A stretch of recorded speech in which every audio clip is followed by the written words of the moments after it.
सत श्री अकाल, स्वागत है। गौरव शुक्ला मैं हां तुहाडे नाल हाज़र हां खबरां दा प्राइम टाइम लैके। अज गल करांगे सियासत दी एक नवे रूप दी जो नवा रूप पंजाब च धारण कर रहा है। जी हां, कोरोना काल दे विच बेशक सियासी सरगर्मियां सूबे दे विच ज्यादा ना हो रही होण, पर 2022 दी दस्तक जरूर सुनाई देन लगी है। किते दल बदलियां दा सिलसिला शुरू हो चुका है तो किते रणनीति घड़ी जा रही है अगलियां विधान सभा चोणां दे लई जो 2022 दे विच होणीआं ने। पर ढींडसा धड़े दी पंथक चोणां दे वल दिलचस्पी कई इशारे कर रही है। अकाली दल तो वख होए सुखदेव सिंह ढींडसा दा फोकस हुण सियासी चोणां तो पहला पंथक चोणां दे उत्ते नजर आ रहा है ते सिर्फ एसजीपीसी ते ही नहीं बल्कि डीएसजीएमसी यानी दिल्ली वल भी नजर आने ते ढींडसा पंजाब तो लैके दिल्ली तक बादलों के खिलाफ मोर्चा मजबूत करने विच लगे हुए ने। अज चर्चा इस ते कि ढींडसियां दे एक कदमां दे मायने की ने ते अकाली दल दी रणनीति उत्ते इसदा कितना असर पै सकदा है। गल करांगे सत्ता दे शिखर ते पहुंचण दे लई हो रही पंथक पौड़ी दे इस्तेमाल दी। पर शुरुआत एक रिपोर्ट दे नाल जो ढींडसा दे बयान आए ने इस रिपोर्ट दे जरिए दिखावांगे। उसदे बहुत सारे मायने कड्ढे जा रहे ने, उसदे उत्ते चर्चा करांगे। पहला रिपोर्ट देखो।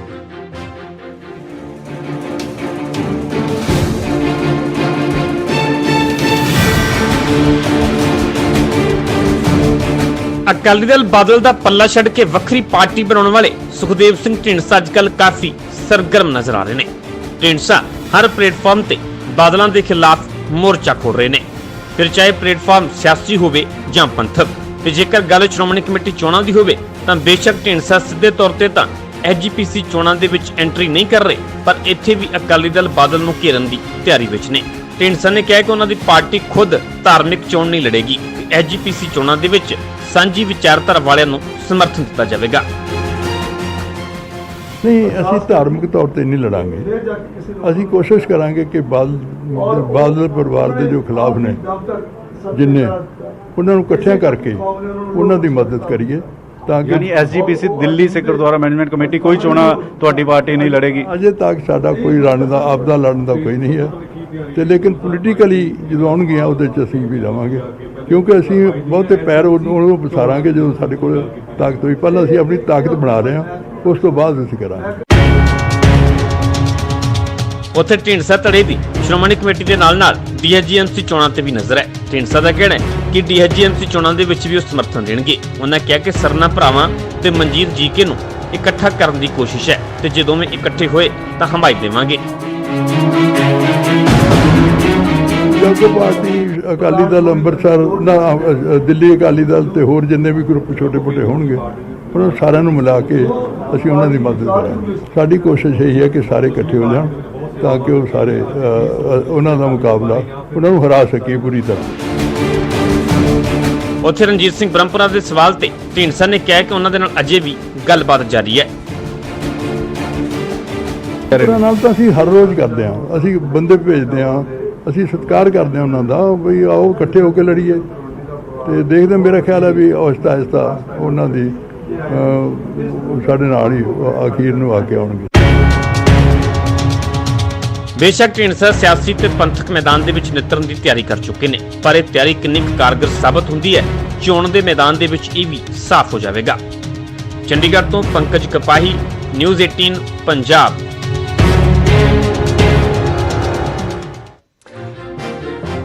ਅਸੀਂ ਚਰਚਾ ਦੀ ਸ਼ੁਰੂਆਤ ਕਰਾਂਗੇ, ਪਰ ਹਰ ਰੋਜ਼ ਦੀ ਤਰ੍ਹਾਂ ਸਭ ਤੋਂ ਪਹਿਲਾਂ ਉਹ ਸਵਾਲ ਜਿਨ੍ਹਾਂ ਦੇ ਜਵਾਬ ਜਾਣਨ ਦੀ ਕੋਸ਼ਿਸ਼ ਇਸ ਪੂਰੀ ਚਰਚਾ ਦੇ ਦੌਰਾਨ ਰਹੇਗੀ।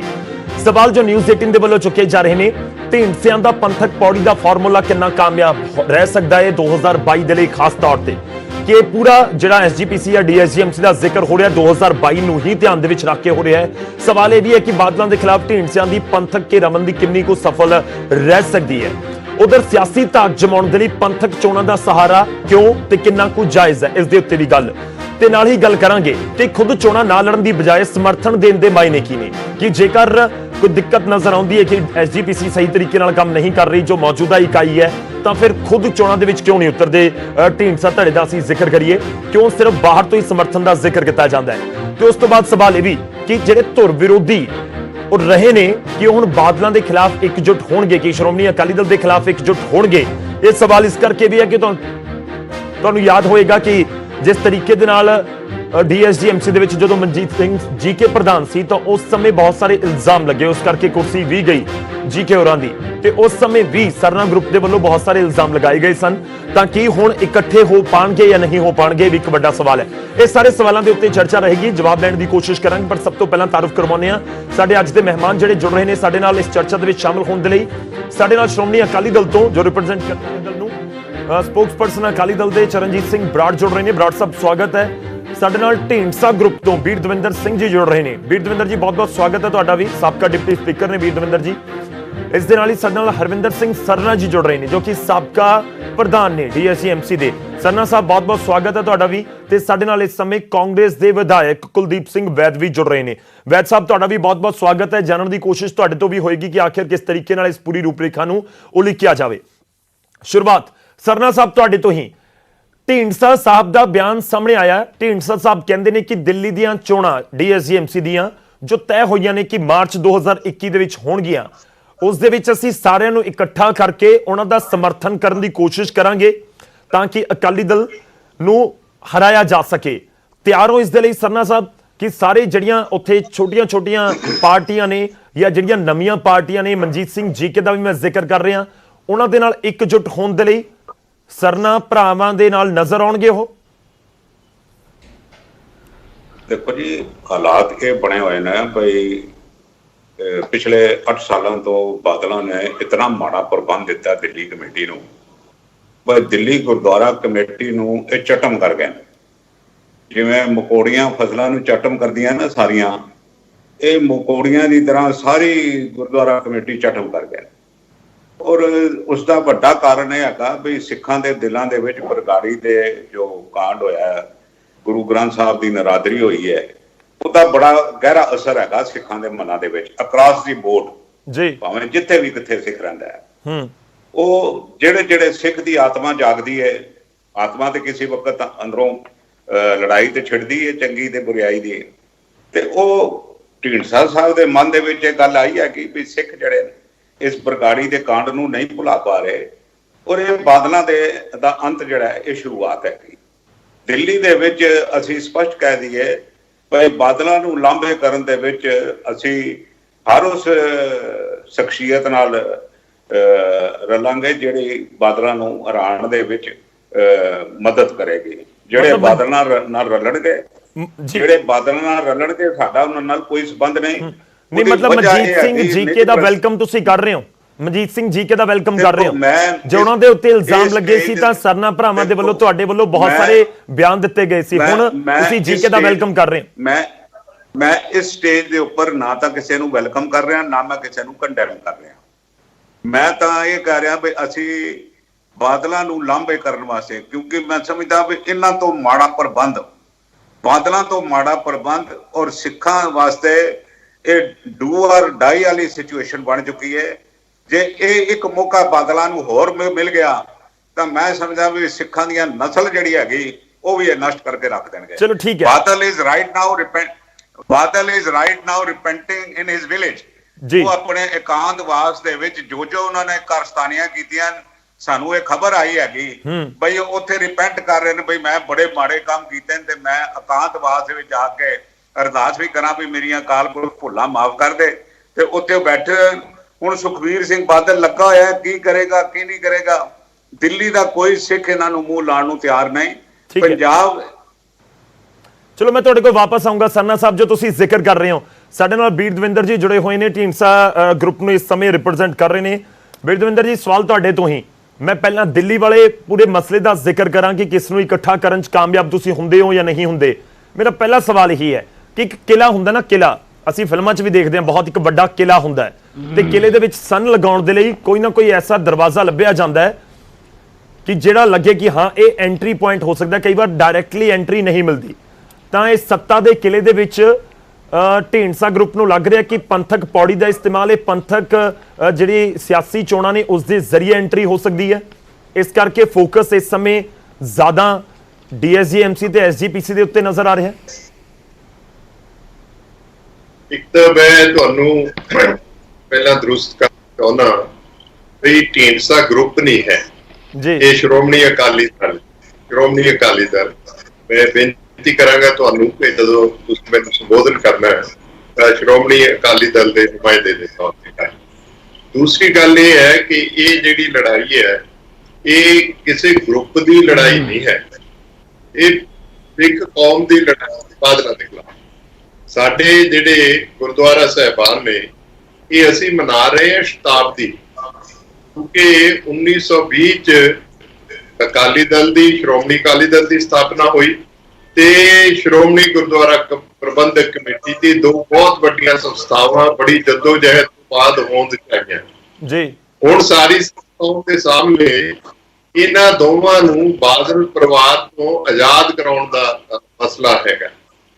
ਜੋ ਕੁਝ ਸਰਦਾਰ ਜੀ ਨੇ ਕਿਹਾ, ਜਿਸ ਤਰ੍ਹਾਂ ਗੁਰੂ ਗ੍ਰੰਥ ਸਾਹਿਬ ਮਹਾਰਾਜ ਦੀਆਂ ਬੇਅਦਬੀਆਂ ਹੋਈਆਂ, ਜਿਸ ਤਰ੍ਹਾਂ ਬਾਦਲ ਪਰਿਵਾਰ ਨੇ ਸਿੱਖਾਂ ਦੀਆਂ ਟ੍ਰੈਡੀਸ਼ਨ ਨੂੰ, ਸਿੱਖਾਂ ਦੇ ਇਤਿਹਾਸ ਨੂੰ, ਸਿੱਖਾਂ ਦੀਆਂ ਰਵਾਇਤਾਂ ਨੂੰ, ਧਾਰਮਿਕ ਰਵਾਇਤਾਂ ਨੂੰ ਸਰੈਂਡਰ ਕੀਤਾ ਡੇਰਾ ਸਿਰਸਾ ਦੇ ਸਾਹਮਣੇ, ਉਹਦਾ ਬੜਾ ਵਿਆਪਕ ਰੋਸ ਹੈ ਸਾਰੀ ਸਿੱਖ ਕੌਮ ਚ ਵਰਲਡ ਓਵਰ।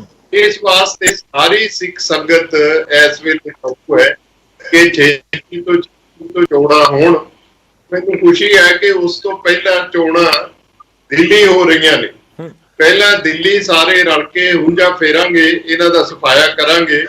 ਉਸ ਤੋਂ ਬਾਅਦ ਪੰਜਾਬ ਚ ਸ਼੍ਰੋਮਣੀ ਗੁਰਦੁਆਰਾ ਪ੍ਰਬੰਧਕ ਕਮੇਟੀ ਦੀਆਂ ਚੋਣਾਂ ਕਰਵਾ ਕੇ ਇੱਥੇ ਸ਼੍ਰੋਮਣੀ ਗੁਰਦੁਆਰਾ ਪ੍ਰਬੰਧਕ ਕਮੇਟੀ ਦੇ ਸਾਰੇ ਨਿਜ਼ਾਮ ਨੂੰ ਆਜ਼ਾਦ ਕਰਾਉਣਾ ਹੈ, ਗੁਰਦੁਆਰਾ ਸਾਹਿਬਾਨ ਦੇ ਨਾਕਸ ਪ੍ਰਬੰਧ ਨੂੰ ਜੋ ਬਾਦਲਾਂ ਨੇ।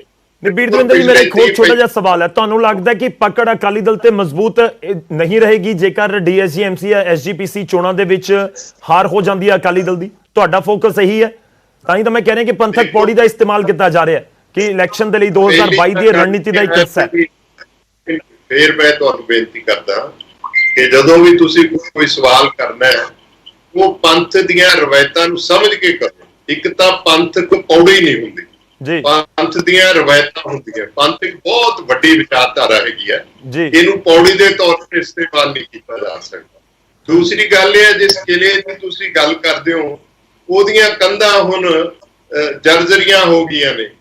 ਹੁਣ ਉਸ ਕਿਲੇ ਨੂੰ ਘੇਰਨ ਲਈ ਬਹੁਤੀਆਂ ਐਫਰਟਸ ਦੀ ਲੋੜ ਨਹੀਂ, ਲੋਕ ਮਨਾਂ 'ਚ ਫੈਸਲਾ ਕਰੀ ਬੈਠੇ ਨੇ। ਸਿਰਫ ਤਾਰੀਖ ਦੀ ਇੰਤਜ਼ਾਰ ਹੈ ਕਿ ਸ਼੍ਰੋਮਣੀ ਕਮੇਟੀ ਦੀਆਂ ਚੋਣਾਂ ਦਾ ਐਲਾਨ ਹੋ ਜੇ। ਆਲਰੇਡੀ ਬਾਦਲ ਗੰਢ ਤੁਕ ਕਰਕੇ ਇਹਨਾਂ ਨੂੰ ਡਿਲੇ ਕਰ ਰਹੇ ਨੇ। ਸਤੰਬਰ 2011 ਦੀਆਂ ਚੋਣਾਂ ਹੋਈਆਂ, 9 ਸਾਲ ਹੋ ਗਏ ਨੇ। ਇਸ ਵਾਸਤੇ ਸਾਡੀ ਕੋਸ਼ਿਸ਼ ਹੈ ਕਿ ਜਲਦੀ ਤੋਂ ਜਲਦੀ ਚੋਣਾਂ ਹੋ ਜਾਣ ਤਾਂ ਕਿ ਗੁਰਦੁਆਰਾ ਸਾਹਿਬਾਨ ਨੂੰ ਇਸ ਪ੍ਰਬੰਧ ਤੋਂ ਰਿਹਾਈ ਮਿਲ ਸਕੇ। ਠੀਕ ਹੈ, ਮੈਂ ਤੁਹਾਡੇ ਕੋਲ ਵਾਪਸ ਆਊਂਗਾ। ਮੈਂ ਵੈਦ ਸਾਹਿਬ ਦਾ ਵੀ ਰੁਖ ਕਰਦਾ, ਪਰ ਉਸ ਤੋਂ ਪਹਿਲਾਂ ਅਕਾਲੀ ਦਲ ਦਾ ਇਸ ਦੇ ਉੱਤੇ ਰਿਐਕਸ਼ਨ ਲੈਣਾ ਬਹੁਤ ਜ਼ਰੂਰੀ ਹੈ। ਸਾਡੇ ਨਾਲ ਬਰਾੜ ਸਾਹਿਬ ਜੁੜੇ ਹੋਏ ਨੇ। ਬਰਾੜ ਸਾਹਿਬ, ਮੋਰਚਾਬੰਦੀ ਅਕਾਲੀ ਦਲ ਦੇ ਖਿਲਾਫ ਮਜ਼ਬੂਤ ਕਰਨ ਦੀ ਕੋਸ਼ਿਸ਼ ਦੇ ਵਿੱਚ ਤੁਹਾਡੇ ਵਿਰੋਧੀ ਲੱਗੇ ਹੋਏ ਨੇ, ਉਹ ਚਾਹੇ ਪੰਥਕ ਚੋਣਾਂ ਦੀ ਜਾਂ ਫਿਰ ਸਿਆਸੀ ਚੋਣਾਂ, ਦੋਵੇਂ ਪਾਸੇ ਘੇਰਾਬੰਦੀ ਦੀ ਕੋਸ਼ਿਸ਼ ਕੀਤੀ ਜਾ ਰਹੀ ਹੈ। ਅਕਾਲੀ ਦਲ, ਤੁਸੀਂ ਵੀ ਪਹਿਲਾਂ ਜ਼ਿਕਰ ਕਰਦੇ ਆਏ ਹੋ ਕਿ ਠੀਕ ਹੈ ਸਾਨੂੰ ਫਰਕ ਨਹੀਂ ਪੈਂਦਾ, ਪਰ ਉਹ ਕਿਹਾ ਜਾਂਦਾ ਨਾ ਕਿ ਬੂੰਦ ਬੂੰਦ ਦੇ ਨਾਲ ਸਾਗਰ ਭਰ ਜਾਂਦਾ ਹੈ, ਘੜਾ ਭਰ ਜਾਂਦਾ ਹੈ। ਕਿਤੇ ਅਕਾਲੀ ਦਲ ਇਸ ਵਿਚਾਲੇ ਇਹ ਧਿਆਨ ਨਹੀਂ ਰੱਖ ਰਿਹਾ ਕਿ ਜਿਹੜੀ ਘੇਰਾਬੰਦੀ ਹੈ ਉਹ ਜ਼ਿਆਦਾ ਮਜ਼ਬੂਤ ਨਾ ਹੋ ਜਾਵੇ, ਕਿ ਕਿਸ ਤਰੀਕੇ ਨਾਲ ਅਸੀਂ ਅੱਗੇ ਦੀ ਰਣਨੀਤੀ ਕਿਵੇਂ ਦੇਖਦੇ ਹੋ ਤੁਸੀਂ? ਖਾਸ ਤੌਰ ਤੇ ਮੈਂ ਸਿੱਧਾ ਸਵਾਲ ਦਿੱਲੀ ਨੂੰ ਲੈ ਕੇ ਪੁੱਛਾਂ ਕਿ ਮਨਜੀਤ ਸਿੰਘ ਜੀ ਤੇ ਸਰਨਾ ਭਰਾ ਜੇਕਰ ਇੱਕ ਸਟੇਜ ਦੇ ਉੱਤੇ ਆਉਂਦੇ ਨੇ ਡੀਐਸਜੀਐਮਸੀ ਚੋਣਾਂ ਦੇ ਵਿੱਚ, ਜਿਹੜਾ ਸਰਦਾਰ ਬੀਰ ਦਵਿੰਦਰ ਸਿੰਘ ਜੀ ਨੇ ਕਿਹਾ ਕਿ ਸਾਨੂੰ ਸ਼੍ਰੋਮਣੀ ਅਕਾਲੀ ਦਲ ਕਹੋ, ਕੱਲ ਨੂੰ ਇਹ ਨਾ ਕਹਿ ਦਿਓ ਕਿ ਸਾਨੂੰ ਭਾਰਤੀ ਜਨਤਾ ਪਾਰਟੀ ਦੇ ਵੀ ਨੁਮਾਇੰਦੇ ਕਹਿ ਦਿਓ, ਕਿਉਂਕਿ ਮਤਲਬ ਇੱਕ ਪਾਰਟੀ ਘਰੇ ਘਰੇ ਬੈਠ ਕੇ ਜੇ ਤੁਸੀਂ ਸੋਚਦੇ ਹੋ ਵੀ ਇਹ ਸਾਡੀ ਹੈ, ਕੱਲ ਨੂੰ ਉਦੋਂ ਵੱਡੀ ਨਾ ਸੋਚਣ ਲੱਗ ਜਾਓ, ਪਰਸੋਂ ਨੂੰ ਕਿਤੇ UNO ਜਾਂ USA ਦਾ ਨਾ ਕਹਿਣ ਲੱਗ ਜਾਓ। ਇਸ ਕਰਕੇ ਬੜੇ ਪੜ੍ਹੇ ਲਿਖੇ ਸੱਜਣ ਨੇ, ਮੇਰੀ ਇੱਕ ਬੇਨਤੀ ਹੈ ਕਿ ਇਹ ਡੈਫਾਮੇਟਰੀ ਗੱਲਾਂ ਨੇ ਜਿਹੜੀਆਂ ਅਕਸਰ ਢੀਂਡਸਾ ਧੜਾ ਕਰਦਾ, ਧੜਾ ਹੀ ਆ, ਹਲੇ ਪਾਰਟੀ ਤੱਕ ਮੇਰਾ ਖਿਆਲ ਹੈ ਕੋਈ ਭਰਤੀ ਨਹੀਂ, ਕੋਈ ਕਿਤੇ ਰਜਿਸਟ੍ਰੇਸ਼ਨ ਨਹੀਂ, ਕਿਤੇ ਕੁਛ ਨਹੀਂ, ਆਪੂ ਬਣੇ ਸਾਰੇ ਪ੍ਰਧਾਨ ਹੈਗੇ ਆ। ਮੈਂ ਇੱਕ ਬੇਨਤੀ ਕਰਾਂ, ਇਹ ਟੋਟਲੀ ਡੈਫਾਮੇਟਰੀ ਔਰ ਆਬਜੈਕਸ਼ਨੇਬਲ ਹੈ, ਪਹਿਲਾ ਸਵਾਲ। ਦੂਜੀ ਮੈਂ ਬੇਨਤੀ ਇਸ ਗੱਲ ਦੀ ਕਰਦੇ ਹਾਂ ਕਿ ਸਰਨਾ ਸਾਹਿਬ ਜਿਹੜੇ, ਔਰ ਸਰਨਾ ਸਾਹਿਬ ਨੇ ਗੱਲ ਕੀਤੀ, ਸਰਦਾਰ ਬੀਰ ਦਵਿੰਦਰ ਸਿੰਘ ਨੇ ਗੱਲ ਕੀਤੀ, ਔਰ ਜੇ ਤੁਸੀਂ ਵੈਦ ਸਾਹਿਬ ਦਾ ਵੀ ਪਹਿਲਾਂ ਬਿਆਨ ਲੈ ਲੈਂਦੇ ਤੇ ਉਹਨਾਂ ਨੇ ਵੀ ਸਿਰਫ ਸ਼੍ਰੋਮਣੀ ਅਕਾਲੀ ਦਲ ਜਾਂ ਬਾਦਲ ਪਰਿਵਾਰ ਦੀ ਗੱਲ ਹੀ ਕਰਨੀ ਸੀ। ਤਾਂ ਮੈਂ ਇੱਕ ਬੇਨਤੀ ਕਰਦਿਆਂ ਨਾ, ਸਾਰਿਆਂ ਨੂੰ ਇਕੱਲਾ ਬਾਦਲ ਪਰਿਵਾਰ ਜਾਂ ਸ਼੍ਰੋਮਣੀ ਅਕਾਲੀ ਦਲ ਤੋਂ ਹੀ ਇਕੱਲਾ ਇੰਨਾ ਡਰ ਕਿਉਂ ਲੱਗਦਾ? ਸਰਨਾ ਸਾਹਿਬ ਜਿਹੜੇ ਕਹਿੰਦੇ ਆ ਕਿ ਬਰਗਾੜੀ ਹੋ ਗਿਆ, ਲੋਕਾਂ ਦੇ ਮਨਾਂ ਦੇ ਵਿੱਚ ਅਸਰ ਹੈ, ਮੈਂ ਸਰਨਾ ਸਾਹਿਬ ਨੂੰ ਕਹਿਣਾ ਕਿ ਜਿਹੜੀ ਤੁਹਾਡੀ ਸਰਪ੍ਰਸਤੀ ਕਰਦੀ ਹੈ, ਗਾਂਧੀ ਪਰਿਵਾਰ ਕਰਦਾ ਹੈ, ਜਿਨ੍ਹਾਂ ਨੂੰ ਤੁਸੀਂ ਹਮੇਸ਼ਾ ਹਰ ਰੋਜ਼ ਸਨਮਾਨ ਕਰਦੇ ਹੋ, ਉਹਨਾਂ ਦੇ ਘਰਾਂ ਤੱਕ ਜਾਂਦੇ ਹੋ, ਉਹ ਤੁਹਾਡੇ ਘਰਾਂ ਤੱਕ ਆਉਂਦੇ ਆ, ਜਿਨ੍ਹਾਂ ਨੇ ਸ਼੍ਰੀ ਅਕਾਲ ਤਖਤ ਸਾਹਿਬ ਢਾਇਆ, ਦਿੱਲੀ ਦੇ ਵਿੱਚ ਹਜ਼ਾਰਾਂ ਸਿੱਖਾਂ ਦਾ ਕਤਲੇਆਮ ਕਰਾਇਆ, ਕੀ ਉਹਨਾਂ ਦੇ ਮੋਢਿਆਂ ਤੇ ਬੈਠ ਕੇ ਗੁਰਧਾਮਾਂ ਦੀ ਸੇਵਾ ਸੰਭਾਲ ਕਰਨੀ ਜਾਂ ਕੋਈ ਜਿਹੜੀਆਂ ਕਬਜ਼ੇ ਦੀਆਂ ਤੁਸੀਂ ਗੱਲਾਂ ਕਰਦੇ ਹੋ ਉਹੋ ਜੀ ਕਰਨੀ ਮੇਰੇ ਖਿਆਲ ਸ਼ੋਭਦਾ ਨਹੀਂ ਹੈ। ਇਸ ਕਰਕੇ ਮੈਂ ਇਸ ਬੇਨਤੀ ਕਰਾਂ। ਦੂਜੀ ਗੱਲ, ਤੀਜੀ ਗੱਲ ਇਹ ਹੈਗੀ ਕਿ ਸਰਨਾ ਸਾਹਿਬ ਪਿਛਲੇ ਵਾਰੀ ਵੀ ਇਲੈਕਸ਼ਨ 'ਚ ਸੀਗੇ, ਦੋਨੋਂ ਭਰਾ, ਉਦੋਂ ਪਿਛਲੇ ਵਾਰੀ ਵੀ ਸੀਗੇ, ਔਰ ਪਰਮਾਤਮਾ ਦੀ ਮਿਹਰ ਨਾਲ ਔਰ ਸੰਗਤ ਦੀ ਛਤਰ ਛਾਇਆ ਨਾਲ ਸ਼੍ਰੋਮਣੀ ਅਕਾਲੀ ਦਲ ਦੇ ਨੁਮਾਇੰਦਿਆਂ ਨੂੰ ਉੱਥੇ ਸੇਵਾ ਕਰਨ ਦਾ ਮੌਕਾ ਮਿਲਿਆ। ਇਲੈਕਸ਼ਨ ਆਉਣਗੇ, ਇਲੈਕਸ਼ਨ ਦੇ ਵਿੱਚ ਵੋਟਾਂ ਪੈਣਗੀਆਂ, ਜਦੋਂ ਰਿਜ਼ਲਟ ਆ ਜਾਣਗੇ ਮੈਂ ਫਿਰ ਪਰਮਾਤਮਾ ਅੱਗੇ ਇਹੀ ਤਵੱਕੋ ਰੱਖਦਾ, ਇਹੀ ਸੰਗਤ ਤੋਂ ਤਵੱਕੋ ਰੱਖਦਾ ਕਿ ਲੋਕ ਸ਼੍ਰੋਮਣੀ ਅਕਾਲੀ ਦਲ ਨੂੰ ਫਤਵਾ ਦੇਣਗੇ, ਕਿਉਂਕਿ ਜਿਸ ਕਿਸਮ ਦੀਆਂ ਗੱਲਾਂ ਉੱਥੇ ਪਹਿਲਾਂ ਵਾਪਰਦੀਆਂ ਰਹੀਆਂ ਸਰਨਾ ਸਾਹਿਬ ਨਾਲ, ਜੋ ਕਾਂਗਰਸ ਦਾ ਗੰਢ ਤੁੱਪ ਹੈ, ਅੱਜ ਕੈਪਟਨ ਅਮਰਿੰਦਰ ਸਿੰਘ ਦੇ ਇਹ ਧਾਰਮਿਕ ਸਲਾਹਕਾਰ ਨੇ। ਹੁਣ ਜਿਹੜਾ ਕਾਂਗਰਸ ਦੇ ਮੁੱਖ ਮੰਤਰੀ ਦਾ ਸਲਾਹਕਾਰ ਹੋ ਸਕਦਾ ਹੈ ਤੇ ਗੁਰਧਾਮਾਂ ਤੇ ਕਬਜ਼ਿਆਂ ਦੀ ਗੱਲ ਕਰੇ, ਉਹ ਕਿਹਦੇ ਰਾਹੀਂ ਕਰ ਸਕਦਾ ਹੈ, ਸਾਰੀ ਦੁਨੀਆ ਜਾਣਦੀ ਹੈ। ਇਸ ਕਰਕੇ ਕੋਈ ਗੱਲ ਨਹੀਂ, ਖੈਰ ਜਿਹੜਾ ਇੱਕ ਡੈਮੋਕ੍ਰੈਟਿਕ ਸਾਡਾ ਸਿਸਟਮ ਹੈ, ਅਸੀਂ ਇਲੈਕਸ਼ਨ ਲੜਾਂਗੇ, ਇਹ ਵੀ ਲੜਨਗੇ, ਜੋ ਲੋਕਾਂ ਦਾ ਫਤਵਾ ਹੋਏਗਾ ਪ੍ਰਵਾਨ ਹੋਏਗਾ। ਤਾਂ ਪਿਛਲੀ ਵਾਰੀ ਵੀ ਕਹਿੰਦੇ ਸੀ ਕਿ ਅਸੀਂ ਸਾਰੀਆਂ ਜਿੱਤਾਂਗੇ। ਠੀਕ ਹੈ, ਚਲੋ ਮੈਂ ਤੁਹਾਡੇ ਕੋਲ ਵਾਪਸ ਆਉਂਗਾ। ਮੇਰਾ ਉਹ ਸਵਾਲ ਮੁੜ ਤੋਂ ਹੋਏਗਾ ਕਿ ਦੋਵੇਂ ਜਿਹੜੇ ਆਪਸ ਦੇ ਵਿੱਚ ਇਕੱਠੇ ਆ ਕੇ ਖੜੇ ਸਾਹਮਣੇ ਹੋਣ, ਉਸ ਦਾ ਤੁਸੀਂ ਕਿਵੇਂ ਮੁਕਾਬਲਾ ਕਰੋਗੇ ਜਾਂ ਕੀ ਰਣਨੀਤੀ ਉਸ ਦੇ ਲਈ ਹੈ। ਮੈਂ ਵੈਦ ਸਾਹਿਬ ਦਾ ਵੀ ਇੱਕ ਰਿਐਕਸ਼ਨ ਲੈਣਾ। ਸਾਡੇ ਨਾਲ ਕੁਲਦੀਪ ਸਿੰਘ ਵੈਦ ਜੁੜੇ ਹੋਏ ਨੇ, ਕਾਂਗਰਸ ਦੇ ਵਿਧਾਇਕ ਨੇ। ਵੈਦ ਸਾਹਿਬ, ਕਾਂਗਰਸ ਤਾਂ ਦੂਰ ਤੋਂ ਬੈਠ ਕੇ ਬਹੁਤ ਸੋਹਣਾ ਲੱਗ ਰਿਹਾ ਹੋਏਗਾ ਸਭ ਕੁਝ ਕਿ ਠੀਕ ਹੈ, ਅਕਾਲੀ ਦਲ ਦੇ ਹੀ ਬੰਦੇ ਨੇ, ਅਕਾਲੀ ਦਲ ਦੇ ਹੀ ਸਾਹਮਣੇ ਖੜੇ ਹੋਏ ਨੇ, ਅਕਾਲੀ ਦਲ ਤੋਂ ਹੀ ਵੱਖ ਹੋ ਕੇ ਮੋਰਚਾ ਬਣਾ ਰਹੇ ਨੇ, ਅਕਾਲੀ ਦਲ ਦੇ ਸਾਹਮਣੇ ਆ ਕੇ ਹੀ ਜਿਹੜਾ ਸਾਹਮਣੇ ਵਾਲੀ ਧਿਰ ਆ ਉਸ ਨੂੰ ਮਜ਼ਬੂਤ ਕਰਨ ਦੀ ਕੋਸ਼ਿਸ਼ ਕਰ ਰਹੇ ਨੇ। ਮਤਲਬ ਆਲ ਇਜ਼ ਵੈਲ ਸਾਹਮਣੇ ਨਜ਼ਰ ਆਉਂਦਾ ਕਾਂਗਰਸ ਦੇ ਲਈ। ਐਵੇਂ ਲੱਗ ਰਿਹਾ ਕਿ ਠੀਕ ਹੈ, ਜੋ ਹੋ ਰਿਹਾ ਹੋਣ ਦੋ, ਅਸੀਂ ਕੁਝ ਨਹੀਂ ਲੈਣਾ। ਕਿਵੇਂ ਦੇਖਦੇ ਹੋ ਇਸ ਪੂਰੀ ਸਿਆਸੀ ਪਿਕਚਰ ਨੂੰ? ਜੀ ਮੈਂ ਤੁਹਾਨੂੰ ਦੱਸਦਾ ਗੌਰਵ ਜੀ, ਇਹ ਜਿਹੜੀ ਗੱਲ ਮੈਂ ਬਰਾੜ ਸਾਹਿਬ ਤੋਂ ਹੀ ਸ਼ੁਰੂ ਕਰ ਲੈਣਾ। ਇਹਨਾਂ ਨੇ ਸ਼ੁਰੂਆਤੀ ਇਹ ਕੀਤੀ ਕਿ ਵੈਦ ਸਾਹਿਬ ਇਹ ਗੱਲ ਕਹਿਣਗੇ, ਸ਼੍ਰੋਮਣੀ ਅਕਾਲੀ ਦਲ ਦਾ ਜੋ ਪਿਛਲੇ ਸਮੇਂ ਦੇ ਵਿੱਚ ਇਹਨਾਂ ਦੀ ਕਾਰਗੁਜ਼ਾਰੀ ਰਹੀ ਹੈ 2007 ਤੋਂ 2016 ਤੱਕ, 17 ਮਾਰਚ ਤੱਕ, ਉਹਦੇ ਬਾਰੇ ਦੱਸਣ ਦੀ ਜ਼ਰੂਰਤ ਨਹੀਂ ਹੈ। ਲੋਕਾਂ ਨੇ ਫਤਵਾ ਦਿੱਤਾ ਇੱਕ ਬਹੁਤ ਵੱਡਾ। ਜਿਹੜੀ ਬਰਾੜ ਸਾਹਿਬ ਗੱਲ ਕਰਦੇ ਆ ਕਿ ਵਾਹਿਗੁਰੂ ਨੂੰ ਅਰਦਾਸ ਕਰਦੇ ਆ, ਅਸੀਂ ਵੀ ਸਾਰੇ ਜਣੇ ਸਿੱਖ ਆ, ਸਿੱਖ ਪਰਿਵਾਰਾਂ ਨੂੰ ਬਿਲੋਂਗ ਕਰਦੇ ਆ, ਤੇ ਅਸੀਂ ਵੀ ਵਾਹਿਗੁਰੂ ਅੱਗੇ ਅਰਦਾਸ ਕੀਤੀ ਸੀ। 17 ਦੇ ਵਿੱਚ ਵੀ ਅਸੀਂ ਅਰਦਾਸ ਕੀਤੀ ਸੀ, ਪਹਿਲਾਂ ਵੀ ਕੀਤੀ ਸੀ। ਇਹ ਵੋਟਾਂ ਦੀ ਰਾਜਨੀਤੀ ਹੈ, ਇਹ ਇਸੇ ਤਰ੍ਹਾਂ ਚੱਲਣਾ। ਪਾਰਟੀਆਂ ਦੇ ਵਿੱਚ ਬੰਦੇ ਆਉਂਦੇ ਰਹਿੰਦੇ ਆ, ਜਾਂਦੇ ਰਹਿੰਦੇ ਆ, ਲੇਕਿਨ ਕਾਂਗਰਸ ਇੱਕ ਇਹੋ ਜਿਹੀ ਸੈਕੂਲਰ ਜਮਾਤ ਹੈ ਜਿਹੜੀ ਸਾਰੇ ਧਰਮਾਂ ਦਾ, ਸਾਰੇ ਜਾਤ ਬਰਾਦਰੀ ਦਾ ਸਤਿਕਾਰ ਕਰਦੀ ਹੈ। ਮਸਲਾ ਤੁਸੀਂ ਇੱਥੇ ਛੇੜਿਆ SGPC ਦਾ ਤੇ ਦਿੱਲੀ ਗੁਰਦੁਆਰਾ ਪ੍ਰਬੰਧਕ ਕਮੇਟੀ ਦਾ। ਜੀ SGPC ਦੇ ਪਿਛਲੇ ਹਫਤੇ ਤੋਂ ਕੁਝ ਮੈਂ ਸਵਾਲ ਉਠਾਏ ਸੀਗੇ, ਲੇਕਿਨ ਅਕਾਲੀ ਦਲ ਦੇ ਨੁਮਾਇੰਦਿਆਂ ਨੇ ਮੇਰੇ ਉਹਨਾਂ ਸਵਾਲਾਂ ਨੂੰ ਗਲਤ ਤਰੋੜ ਮਰੋੜ ਕੇ ਪੇਸ਼ ਕੀਤਾ। ਮੈਂ ਫਿਰ ਕਹਿਣਾ ਕਿ ਸ਼੍ਰੋਮਣੀ ਗੁਰਦੁਆਰਾ ਪ੍ਰਬੰਧਕ ਕਮੇਟੀ ਜਾਂ ਦਿੱਲੀ ਗੁਰਦੁਆਰਾ ਪ੍ਰਬੰਧਕ ਕਮੇਟੀ ਸਾਡੀਆਂ ਨਿਰੋਲ ਧਾਰਮਿਕ ਸੰਸਥਾਵਾਂ ਹੋਣੀਆਂ ਚਾਹੀਦੀਆਂ ਨੇ। ਇਹਨਾਂ ਦੇ ਵਿੱਚ ਪੋਲੀਟੀਕਲ ਇੰਟਰਫੀਰੈਂਸ ਨਹੀਂ ਹੋਣੀ ਚਾਹੀਦੀ। ਇਹ ਜਿਹੜੀ ਸ਼੍ਰੋਮਣੀ ਅਕਾਲੀ ਦਲ ਨੇ ਪਿਛਲੇ ਬਹੁਤ ਸਮੇਂ ਤੋਂ ਇੰਟਰਫੀਰੈਂਸ ਕੀਤੀ ਹੈ, ਉਹਦੇ ਨਾਲ ਸਾਡੀ ਸਿੱਖੀ ਨੂੰ ਬਹੁਤ ਵੱਡਾ ਨੁਕਸਾਨ ਹੋਇਆ, ਪੰਜਾਬ ਨੂੰ ਨੁਕਸਾਨ ਹੋਇਆ, ਪੰਜਾਬੀ ਨੂੰ ਨੁਕਸਾਨ ਹੋਇਆ। ਕੱਲ ਪਰਸੋਂ ਇੱਕ ਡਿਬੇਟ ਦੇ ਵਿੱਚ ਮੈਨੂੰ ਆਨਰੇਬਲ ਸਾਡੇ ਵਲਟੋਹਾ ਸਾਹਿਬ ਨੇ ਮੈਨੂੰ ਸਵਾਲ ਕੀਤਾ ਕਿ ਕੁਲਦੀਪ ਸਿੰਘ ਤੁਸੀਂ ਕਕਾਰ ਨਹੀਂ ਪਹਿਨੇ ਹੋਏ, ਤੁਸੀਂ ਕਿਉਂ ਇਹੋ ਜਿਹੀਆਂ ਗੱਲਾਂ ਕਰਦੇ ਹੋ, ਤੁਸੀਂ ਅੰਮ੍ਰਿਤ ਨਹੀਂ ਛਕਿਆ ਹੋਇਆ। ਅੱਜ ਬਰਾੜ ਸਾਹਿਬ ਬੈਠੇ ਨੇ। ਬਰਾੜ ਸਾਹਿਬ, ਮੈਂ ਹੱਥ ਜੋੜ ਕੇ ਬੇਨਤੀ ਕਰਦਾ ਤੁਹਾਡੇ ਅੱਗੇ ਤੇ SGPC ਸਾਹਿਬ ਦੇ ਜਿੰਨੇ ਵੀ ਪ੍ਰਧਾਨ ਨੇ ਤੇ ਮੈਂਬਰਸ ਨੇ, ਮੈਂ ਉਹਨਾਂ ਨੂੰ ਸਵਾਲ ਕੀਤਾ ਸੀ ਕਿ ਤੁਸੀਂ 2017 ਦੀ ਇਲੈਕਸ਼ਨ 'ਚ 117 ਕੈਂਡੀਡੇਟ ਸ਼੍ਰੋਮਣੀ ਅਕਾਲੀ ਦਲ ਵੱਲੋਂ ਖੜੇ ਕੀਤੇ ਸੀ, ਕੀ ਉਹਨਾਂ ਨੇ ਅੰਮ੍ਰਿਤ ਛਕਿਆ ਹੋਇਆ ਸੀ? ਜੀ ਸਿਰਫ ਐਂਡ ਸਿਰਫ ਪਿਓਰਲੀ SGPC ਨੂੰ ਦੇ ਉਹਦੇ ਜਿਹੜੇ ਮੈਂਬਰਸ ਨੇ ਉਹਨਾਂ ਨੂੰ ਇਹ ਬਣਾ ਦਿੱਤਾ ਗਿਆ ਕਿ ਜੀ ਜਿਨ੍ਹਾਂ ਨੇ ਅੰਮ੍ਰਿਤ ਛਕਿਆ ਉਹੀ ਵੋਟ ਕਰ ਸਕਦਾ, ਉਹੀ ਵੋਟਰ ਹੈ। ਫਿਰ ਤਾਂ ਇਹ ਚਾਹੀਦਾ ਬਰਾੜ ਸਾਹਿਬ ਤੁਹਾਡੀ ਪਾਰਟੀ ਵੱਲੋਂ ਤੇ SGPC ਵੱਲੋਂ ਕਿ ਜਿਨ੍ਹਾਂ ਨੇ ਅੰਮ੍ਰਿਤ ਛਕਿਆ ਹੋਇਆ ਸਿਰਫ ਉਹੀ ਗੁਰਦੁਆਰਾ ਸਾਹਿਬਾਨ 'ਚ ਜਾਣਗੇ, ਬਾਕੀਆਂ ਨੂੰ ਤਾਂ ਬਾਹਰ ਕੱਢ ਦਿਓ ਤੁਸੀਂ। ਜਦੋਂ SGPC ਦਾ ਸਵਾਲ ਆ ਜਾਂਦਾ ਉਦੋਂ ਤੁਹਾਨੂੰ ਅੰਮ੍ਰਿਤਧਾਰੀ ਸਿੰਘ ਚਾਹੀਦੇ ਨੇ, ਕਿਉਂਕਿ ਤੁਹਾਡਾ ਉਹਦੇ ਤੇ ਆਪਣਾ नहीं, वैसे अपनी अपन थोड़ी derail ਉਹਦੇ ना ਵਿੱਚ होइए मसले निजी को ना। निजी करना मैं उसी सवाल ਤੁਸੀਂ से मैं SGPC वापस ਦਾ आना ਪ੍ਰਧਾਨ नहीं, ਬਣਾਇਆ। मैं डीरेल ना होइए, मैं सीधा सवाल बहुत है कि ਇਹ ਡੀਐਸਜੀਐਮਸੀ ਜਾਂ ਪੰਥਕ ਚੋਣਾਂ ਨੂੰ ਲੈ ਕੇ ਤੁਹਾਨੂੰ ਲੱਗਦਾ ਹੈ ਕਿ ਹਾਂ ਇਸ ਪੂਰੇ ਮਾਹੌਲ ਦੇ ਵਿਚਾਲੇ ਅਕਾਲੀ ਦਲ ਦੇ ਖਿਲਾਫ ਘੇਰਾਬੰਦੀ ਹੈ ਤੇ ਇਸ ਦਾ ਕਾਂਗਰਸ ਨੂੰ ਫਾਇਦਾ ਹੋ ਸਕਦਾ ਹੈ ਕਿ ਡਾਇਰੈਕਟਲੀ ਇਨਡਾਇਰੈਕਟਲੀ ਹੋਵੇ? ਠੀਕ ਹੈ ਵੈਸੇ ਮੈਨੂੰ ਨਾ ਇੱਕ ਛੋਟਾ ਜਿਹਾ ਬ੍ਰੇਕ ਇੱਥੇ ਲੈਣਾ ਪੈਣਾ, ਮੈਂ ਬ੍ਰੇਕ ਤੋਂ ਬਾਅਦ ਤੁਹਾਡੇ ਕੋਲ ਵਾਪਸ ਆਉਂਗਾ।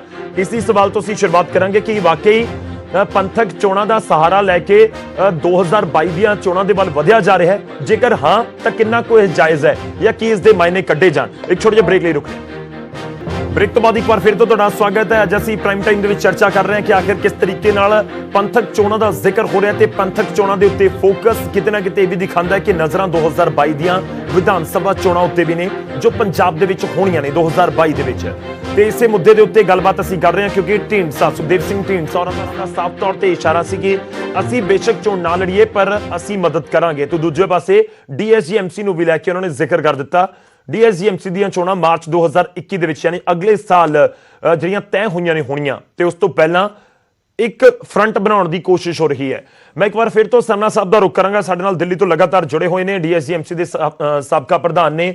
ਸਰਨਾ ਸਾਹਿਬ, ਇਸ ਸਮੇਂ ਲੱਗ ਰਿਹਾ ਹੈ ਕਿਉਂਕਿ ਪਿਛਲੀਆਂ ਚੋਣਾਂ ਦੇ ਵਿੱਚ ਤੁਸੀਂ ਜਿੱਤ ਹਾਸਲ ਨਹੀਂ ਕਰ ਸਕੇ, ਅਕਾਲੀ ਦਲ ਕਹਿ ਰਿਹਾ ਕਿ ਅਸੀਂ ਲੰਬੇ ਵੇਲੇ ਤੋਂ ਉੱਥੇ ਕਾਬਜ਼ ਹੈਗੇ ਹਾਂ, ਸੰਗਤ ਨੇ ਸਾਨੂੰ ਚੁਣਿਆ।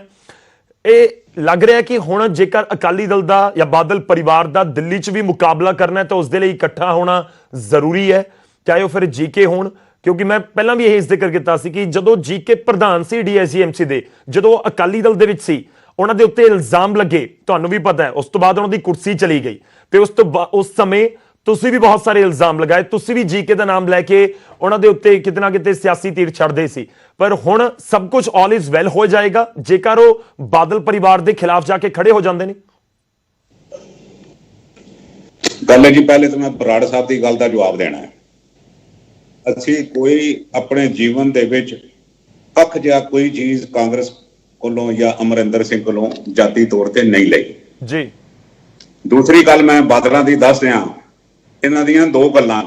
ਜਿਹੜਾ ਤਾਂ ਇਹਨਾਂ ਦੇ ਨਾਲ ਹੈ ਉਹ ਤੇ ਹੈਗਾ ਪੰਥ ਰਤਨ, ਜਿਹੜਾ ਇਹਨਾਂ ਦੇ ਨਾਲ ਨਹੀਂ ਹੈ ਉਹ ਹੈਗਾ ਕਾਂਗਰਸ ਦੀ ਬੀ ਟੀਮ ਦਾ ਏਜੰਟ।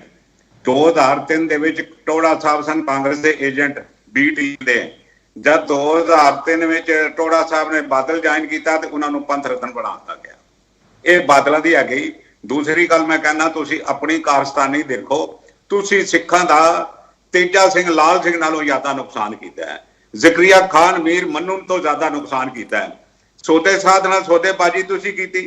ਤੁਹਾਡਾ ਆਪਣਾ ਲੀਡਰ ਪ੍ਰੇਮ ਸਿੰਘ ਚੰਦੂ ਮਾਜਰਾ ਕਹਿ ਰਿਹਾ ਵੀ ਗੁਰੂ ਗੋਬਿੰਦ ਸਿੰਘ ਦੀ ਪਛਾਣ ਸੁਖਬੀਰ ਬਾਦਲ ਨੇ ਦਿੱਤੀ। ਇਹ ਗੱਲ ਬੀਬੀ ਨੇ ਤੁਹਾਡੇ ਚੈਨਲ ਤੇ ਵੀ ਕਹੀ, ਉਹਨਾਂ ਨੇ ਪ੍ਰੈਸ ਕਾਨਫਰੰਸ ਕਰਕੇ ਵੀ ਕਹੀ, ਪਲੀਜ਼ ਡੋਂਟ ਇੰਟਰਰਪਟ। ਉਹਨਾਂ ਨੇ press please tell him don't interrupt, learn manners. ਇਹ ਬੋਲਣਗੇ, ਮੈਂ ਨਹੀਂ ਬੋਲਾਂਗਾ। ਇਹ ਅਸੀਂ ਇਹਨਾਂ ਨੇ ਦੂਸਰੀ ਚੋਣ ਜਿੱਤੀ, ਪਰ ਜਿੱਤ ਕੇ ਕੀਤਾ ਕੀ? ਦਿੱਲੀ ਗੁਰਦੁਆਰਾ ਕਮੇਟੀ ਦਾ 400 ਕਰੋੜ ਰੁਪਇਆ ਖਾ ਗਏ, ਸਾਰੇ ਸਕੂਲ ਤਬਾਹ ਕਰਕੇ ਚਲੇ ਗਏ, ਇੰਸਟੀਟਿਊਸ਼ਨਸ ਬੰਦ ਕਰਦੇ ਚਲੇ ਗਏ, ਸੇਵਾਦਾਰਾਂ ਨੂੰ ਤਨਖਾਹਾਂ ਨਹੀਂ ਮਿਲਦੀਆਂ ਪਈਆਂ। ਲੇਟੈਸਟ ਦੇ ਆਰ ਸਟੂਪ ਸੋ ਲੋ ਵੀ ਆਟਾ ਚੋਰੀ ਕਰਕੇ ਵੇਚ ਰਹੇ। ਜੇ ਪਹਿਲੇ ਤਾਂ ਇਹ ਆਟੇ ਦੀ ਅਪੀਲ ਕਰਦੇ ਨੇ, ਆਟਾ ਆ ਜਾਂਦਾ ਹੈ, ਉਹ ਆਟਾ ਫਿਰ ਉਹ ਜਾ ਕੇ ਬਾਜ਼ਾਰ ਦੇ ਵਿੱਚ ਵੇਚਦੇ। 2 ਕਰੋੜ ਰੁਪਏ ਦੀ ਐਨਟੀ ਟੀਵੀ ਨੂੰ ਇਹਨਾਂ ਨੇ ਐਡ ਦਿੱਤੀ ਹੈ ਜੀ, ਸਾਨੂੰ ਆਟਾ ਦਿਓ। 2 ਕਰੋੜ ਦੀ ਐਡ ਦੇ ਕੇ ਆਟਾ ਆਂਦਾ ਔਰ ਆਟਾ ਚੋਰੀ ਚਲਾ ਜਾਂਦਾ, ਉਹਦੀ ਕਿਤੇ ਗਿਣਤੀ ਕੋਈ ਨਹੀਂ। ਠੀਕ ਹੈ ਸਰਨਾ ਸਾਹਿਬ, ਜਵਾਬ ਲੈ ਲਈਏ। ਗਿਰ ਜਾਣਾ। ਹਾਂਜੀ, ਜਵਾਬ ਜੇ ਇਲਜ਼ਾਮ ਗਲਤ ਹੋਏਗਾ ਤੇ ਜੇ ਇਲਜ਼ਾਮ ਗਲਤ ਹੋਏਗਾ we will retire from the public life or they should quit or they should quit or we will quit। ਅਸੀਂ ਤੁਹਾਡੇ ਚੈਨਲ ਤੇ ਆ ਜਾਣੇ ਆ। ਠੀਕ ਹੈ, ਤੁਸੀਂ ਜਵਾਬ ਲੈ ਲਈਏ। ਤੁਸੀਂ ਵੀਰਪਾਲ ਕਰਕੇ ਸਾਰੇ ਰੁਪਏ ਖਾ ਗਏ ਜੀ।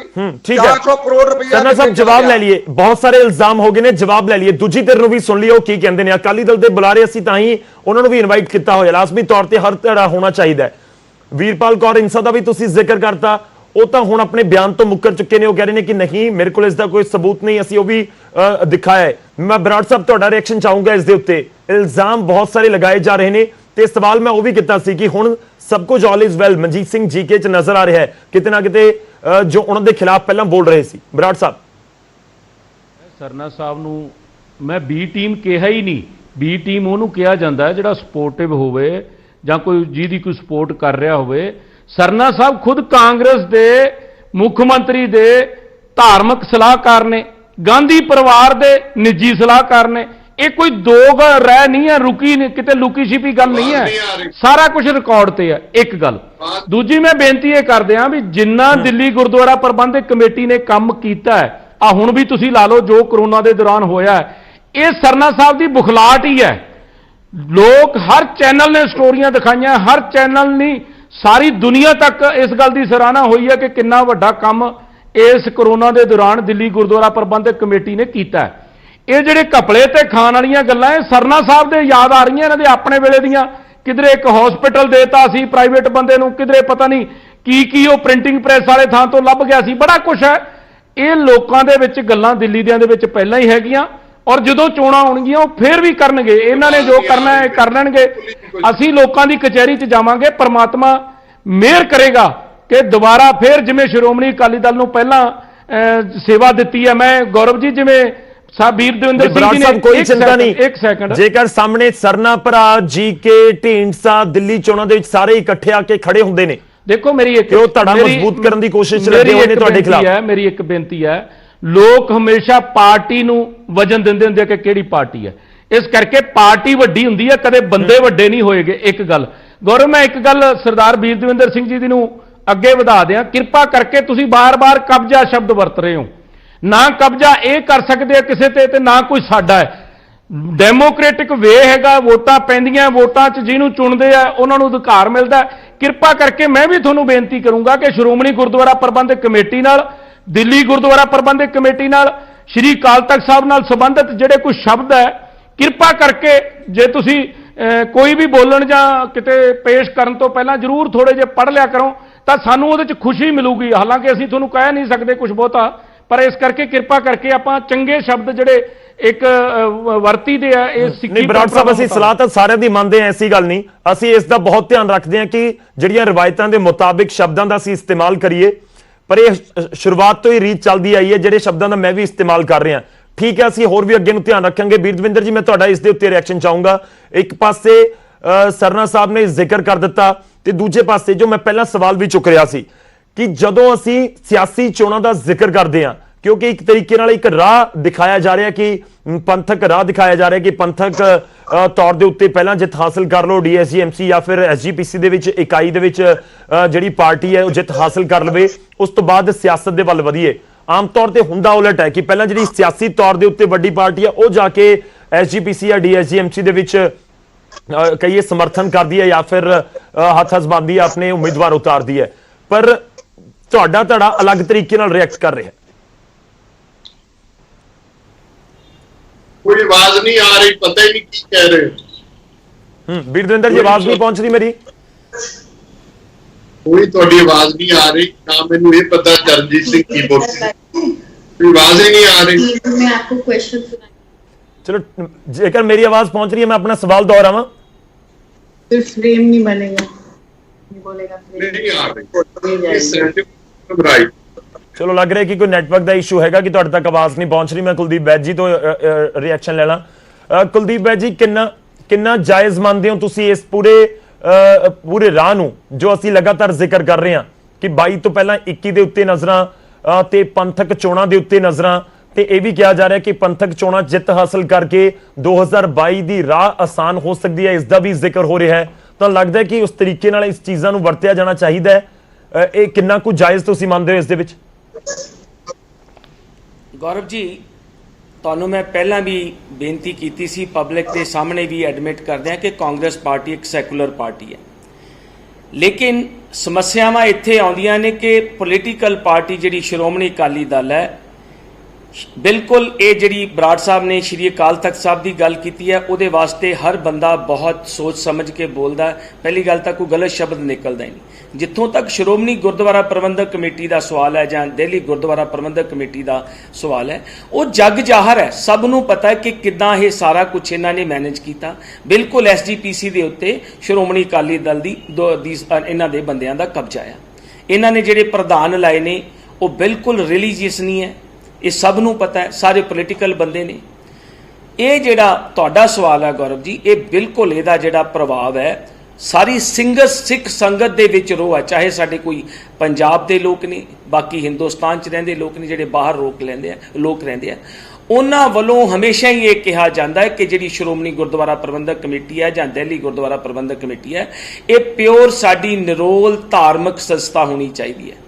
ਜਿਹੜੀ ਬਰਾੜ ਸਾਹਿਬ ਨੇ 2-3 ਗੱਲਾਂ ਦਾ ਜ਼ਿਕਰ ਕੀਤਾ, ਬਰਾੜ ਸਾਹਿਬ ਮੈਂ ਤੁਹਾਨੂੰ ਅੱਗੇ ਵੀ ਬੇਨਤੀ ਕੀਤੀ ਸੀ, ਤੁਸੀਂ 84 ਦੇ ਦੰਗਿਆਂ ਦੀ ਗੱਲ ਕੀਤੀ ਹੈ। ਕੈਪਟਨ ਅਮਰਿੰਦਰ ਸਿੰਘ ਨੇ ਪੰਜਾਬ ਵਿਧਾਨ ਸਭਾ ਦੇ ਵਿੱਚ ਓਪਨਲੀ ਇਹ ਗੱਲ ਕਹੀ ਸੀ ਕਿ ਉਹ ਜਿਹੜਾ ਕਾਰਨੇਜ ਸੀ ਬਹੁਤ ਗਲਤ ਹੋਇਆ। ਮੈਂ ਹਰ ਸਟੇਜ ਦੇ ਉੱਤੇ ਕਹਿਣਾ, ਲੇਕਿਨ ਥੋੜਾ ਜਿਹਾ ਤੁਸੀਂ ਵੀ ਆਪਣਾ ਪਿਛੋਕੜ ਦੇਖ ਲਓ। ਇੱਕ ਬਰਾੜ ਸਾਹਿਬ ਸ਼੍ਰੋਮਣੀ ਅਕਾਲੀ ਦਲ ਦੇ ਲੀਡਰਾਂ ਨੂੰ, ਇੱਕ ਰਾਣਾ ਅਯੂਬ ਲੇਡੀ ਹੈ, ਉਹਨੇ ਗੁਜਰਾਤ ਫਾਈਲਜ਼ ਇੱਕ ਬੁੱਕ ਲਿਖੀ ਹੈ, ਉਹ ਬੀਜੇਪੀ ਸਰਕਾਰ ਦੇ ਉੱਤੇ ਹੈ, ਉਹ ਪੜ੍ਹ ਲਿਓ। ਤੁਹਾਨੂੰ ਆਪਣੀਆਂ ਜਿਹੜੀਆਂ ਤੁਸੀਂ 84 ਦੇ ਦੰਗਿਆਂ ਨੂੰ ਕੋਈ ਨਹੀਂ ਸੁਣਾਉਂਦਾ, ਹਰ ਬੰਦੇ ਦਾ ਦਿਲ ਦੁਖਦਾ ਹੈ, ਹਰ ਬੰਦੇ ਦਾ ਦਿਮਾਗ ਖਰਾਬ ਹੁੰਦਾ ਜਦੋਂ 84 ਦੇ ਦੰਗਿਆਂ ਦੀ ਗੱਲ ਹੁੰਦੀ ਹੈ। ਤੁਸੀਂ ਬੀਜੇਪੀ ਦੇ ਭਾਈਵਾਲ ਹੋ, ਜੋ ਆ ਹੁਣ ਪਿੱਛੇ NRC ਤੇ CA ਦੇ ਵਿੱਚ ਲੋਕਾਂ ਦਾ ਘਾਣ ਹੋਇਆ, ਉਹਦੇ ਵਾਸਤੇ ਵੀ ਬੋਲਿਆ ਕਰੋ, ਬੀਜੇਪੀ ਨੂੰ ਵੀ ਕਟਹਿਰੇ 'ਚ ਖੜਿਆ ਕਰਿਆ ਕਰੋ। ਤੁਸੀਂ ਭਾਈਵਾਲ ਪਾਰਟੀ ਹੋ, ਤੁਸੀਂ ਸਰਨਾ ਸਾਹਿਬ ਤੇ ਐਲੀਗੇਸ਼ਨ ਲਾਏ ਕਾਂਗਰਸ ਦੇ, ਜਾਂ ਤੁਸੀਂ ਸਰਦਾਰ ਵੀਰ ਦਵਿੰਦਰ ਸਿੰਘ ਹੋਰਾਂ ਨੂੰ ਕਿਹਾ, ਥੋੜਾ ਜਿਹਾ ਆਪ ਵੀ ਚੈੱਕ ਕਰੋ ਵੀ ਤੁਹਾਡੀ ਪਾਰਟੀ ਕੀ ਕਰਦੀ ਹੈ। ਇੱਕ ਮਿੰਟ ਸ਼੍ਰੋਮਣੀ ਗੁਰਦੁਆਰਾ ਪ੍ਰਬੰਧਕ ਕਮੇਟੀ ਦੀ ਗੱਲ ਹੋਈ, ਜਥੇਦਾਰ ਸਰਦਾਰ ਗੁਰਚਰਨ ਸਿੰਘ ਟੌੜਾ ਦਾ ਜ਼ਿਕਰ ਆਇਆ, ਸਰਦਾਰ ਕਿਰਪਾਲ ਸਿੰਘ ਬਡੂੰਗਰ ਹੋਰਾਂ ਨੇ 1 ਸਾਲ ਉਹਨਾਂ ਨੂੰ ਰੱਖਿਆ ਗਿਆ। ਇਹ ਸ਼੍ਰੋਮਣੀ ਅਕਾਲੀ ਦਲ ਨੂੰ ਸੂਟ ਨਹੀਂ ਕੀਤੇ, ਕਿਉਂਕਿ ਇਹਨਾਂ ਦਾ ਪੋਲੀਟੀਕਲ ਮੰਤਵ ਨਹੀਂ ਹੱਲ ਹੁੰਦਾ। ਮੇਰੀ ਤਾਂ ਫਿਰ ਸਿੱਖ ਸੰਗਤ ਅੱਗੇ ਇਹੀ ਬੇਨਤੀ ਹੈ, ਸਪੈਸ਼ਲੀ ਸ਼੍ਰੋਮਣੀ ਅਕਾਲੀ ਦਲ ਅੱਗੇ, ਕਿ ਸਿੱਖੀ ਨੂੰ ਛੋਟਿਆਂ ਨਾ ਕਰੋ। ਸਿੱਖੀ ਜਿਹੜੀ ਸਾਡੀ, ਇਹ ਜਿਹੜੀਆਂ ਸਾਡੀਆਂ ਧਾਰਮਿਕ ਸੰਸਥਾਵਾਂ ਨੇ, ਇਹਨਾਂ ਨੂੰ ਪਿਓਰਲੀ ਧਾਰਮਿਕ ਰਹਿਣ ਦਿਓ। ਤੁਸੀਂ ਸਾਡੀ ਸਿੱਖੀ ਦਾ ਸੱਚੀ ਮੁੱਚੀ ਪੋਲਿਟਿਕਸ ਨੂੰ SGPC ਚ ਲੈ ਕੇ ਬਰਾੜ ਸਾਹਿਬ ਇੱਜ਼ਤ ਜੀ ਬੈਠ ਸਾਹਿਬ ਮੈਂ ਤੁਹਾਡੇ ਕੋਲ ਵਾਪਸ ਆਉਂਗਾ। ਬਰਾੜ ਸਾਹਿਬ, ਧਾਰਮਿਕ ਨਿਰੋਲ ਸੰਸਥਾ ਹੋਣੀ ਚਾਹੀਦੀ ਹੈ ਜਦੋਂ ਅਸੀਂ ਗੱਲ ਧਾਰਮਿਕ ਮੁੱਦਿਆਂ ਦੀ ਕਰਦੇ ਹਾਂ ਜਾਂ ਧਾਰਮਿਕ ਸੰਸਥਾਵਾਂ ਦੀ ਕਰਦੇ ਹਾਂ। ਦੇਖੋ, ਮੇਰੀ ਇੱਕ ਬੇਨਤੀ ਹੈ ਗੌਰਵ, ਮੈਂ ਫਿਰ ਇੱਕ ਸ਼ਬਦ ਤੇ ਆਬਜੈਕਸ਼ਨ ਕਰੂੰਗਾ। ਵੈਦ ਸਾਹਿਬ ਨੇ ਵੀ ਬੋਲਿਆ ਕਬਜ਼ਾ। ਜਦੋਂ 55, 60, 70 ਲੱਖ ਵੋਟਰਾਂ ਦੇ ਵਿੱਚੋਂ ਨੁਮਾਇੰਦੇ ਚੁਣੇ ਜਾਂਦੇ ਆ ਤੇ ਕਬਜ਼ਾ ਕਿਸ ਗੱਲ ਦਾ ਹੋ ਗਿਆ? ਇੱਕ ਗੱਲ। ਦੂਜੀ ਮੈਂ ਬੇਨਤੀ ਕਰਦਿਆਂ ਮੈਨੂੰ ਇਸ ਗੱਲ ਦੀ ਖੁਸ਼ੀ ਹੈ ਕਿ 100 ਸਾਲ ਜਿਵੇਂ ਜ਼ਿਕਰ ਹੋਇਆ ਪਹਿਲਾਂ ਵੀ ਸ਼੍ਰੋਮਣੀ ਗੁਰਦੁਆਰਾ ਪ੍ਰਬੰਧਕ ਕਮੇਟੀ ਨੂੰ ਬਣਿਆ ਨੂੰ ਹੋ ਗਏ, ਔਰ 100 ਸਾਲ ਹੀ ਸ਼੍ਰੋਮਣੀ ਅਕਾਲੀ ਦਲ ਨੂੰ ਹੋ ਗਏ। ਸ਼੍ਰੋਮਣੀ ਕਮੇਟੀ ਪਹਿਲਾਂ ਬਣੀ ਤੇ ਨਾਲ ਸ਼੍ਰੋਮਣੀ ਅਕਾਲੀ ਦਲ ਜਿਹੜਾ ਹੈਗਾ ਹੋਂਦ ਦੇ ਵਿੱਚ ਆਇਆ। ਉਸ ਵੇਲੇ ਤੋਂ ਲਾ ਕੇ ਸ਼੍ਰੋਮਣੀ ਅਕਾਲੀ ਦਲ ਨੂੰ ਸਿੱਖ ਸੰਗਤ ਜਿਹੜੀ ਆ ਉਹ ਸੇਵਾ ਬਖਸ਼ਦੀ ਆਈ ਆ ਅੱਜ ਤੱਕ, ਤੇ ਸਿੱਖ ਸੰਗਤ ਦੀ ਬਖਸ਼ੀ ਹੋਈ ਸੇਵਾ ਜਿਹੜੀ ਹੈ ਉਹ ਨਿਭਾ ਰਹੇ ਆ। ਇਸ ਕਰਕੇ ਕਬਜ਼ਾ ਸ਼ਬਦ ਨਾ ਵਰਤੋ। ਸਮੇਂ-ਸਮੇਂ ਤੇ ਸਾਰੀਆਂ ਹੀ ਧਿਰਾਂ ਨੇ ਇਲੈਕਸ਼ਨ ਲੜ ਕੇ ਵੇਖੇ ਹੈ। ਉਹਦੀ ਜਿਵੇਂ ਸੈਕੂਲਰ ਤਾਂ ਕਹਿ ਲੈਂਦੇ ਆ, ਪਰ ਬੜੇ ਫਰੰਟ ਬਣਾ ਕੇ ਕੋਸ਼ਿਸ਼ ਕਰਦੀ ਹੈ ਕਾਂਗਰਸ, ਕਦੇ ਕਿਸੇ ਸਾਧ ਸੰਗਤ ਬੋਰਡ ਬਣਾ ਕੇ, ਕਦੇ ਕੁਝ ਬਣਾ ਕੇ। ਇਹ ਕਾਂਗਰਸ ਦਾ ਸਾਰਾ ਚਿਹਰਾ ਜਿਹੜਾ ਸਮੇਂ-ਸਮੇਂ ਤੇ ਚਿਹਰਾ ਸਾਹਮਣੇ ਨੰਗਾ ਜਿਹੜਾ ਉਹ ਹੁੰਦਾ ਆਇਆ। ਇਸ ਕਰਕੇ ਮੇਰੀ ਬੇਨਤੀ ਹੈ, ਇਹ ਕਬਜ਼ਾ ਸ਼ਬਦ ਜਿਹੜਾ ਖਾਸ ਕਰਕੇ ਵਰਤਣਾ, ਇਹ ਕਿਰਪਾ ਕਰਕੇ ਨਾ ਵਰਤੋ। ਔਰ ਸ਼੍ਰੋਮਣੀ ਕਮੇਟੀ ਤੇ ਸ਼੍ਰੋਮਣੀ ਅਕਾਲੀ ਦਲ ਸ਼ੁਰੂ ਤੋਂ ਪੈਰਲਲ ਚੱਲਦਾ ਆ ਰਿਹਾ। ਇਹ ਤਾਂ ਇਲੈਕਸ਼ਨ ਕਮਿਸ਼ਨ ਨੇ ਜਦੋਂ ਕਰਤਾ ਕਿ ਜਿਹੜੀਆਂ ਸਿਆਸੀ ਪਾਰਟੀਆਂ ਉਹ ਧਾਰਮਿਕ ਜਿਹੜਾ ਚੋਣਾਂ ਹੈ ਉਹ ਸਿੰਬਲ ਆਪਦਾ ਨਹੀਂ ਉਹ ਯੂਜ਼ ਕਰ ਸਕਦੀਆਂ, ਤਾਂ ਉਸ ਤੋਂ ਬਾਅਦ ਸਿੰਬਲ ਵੱਖਰਾ ਹੋਇਆ।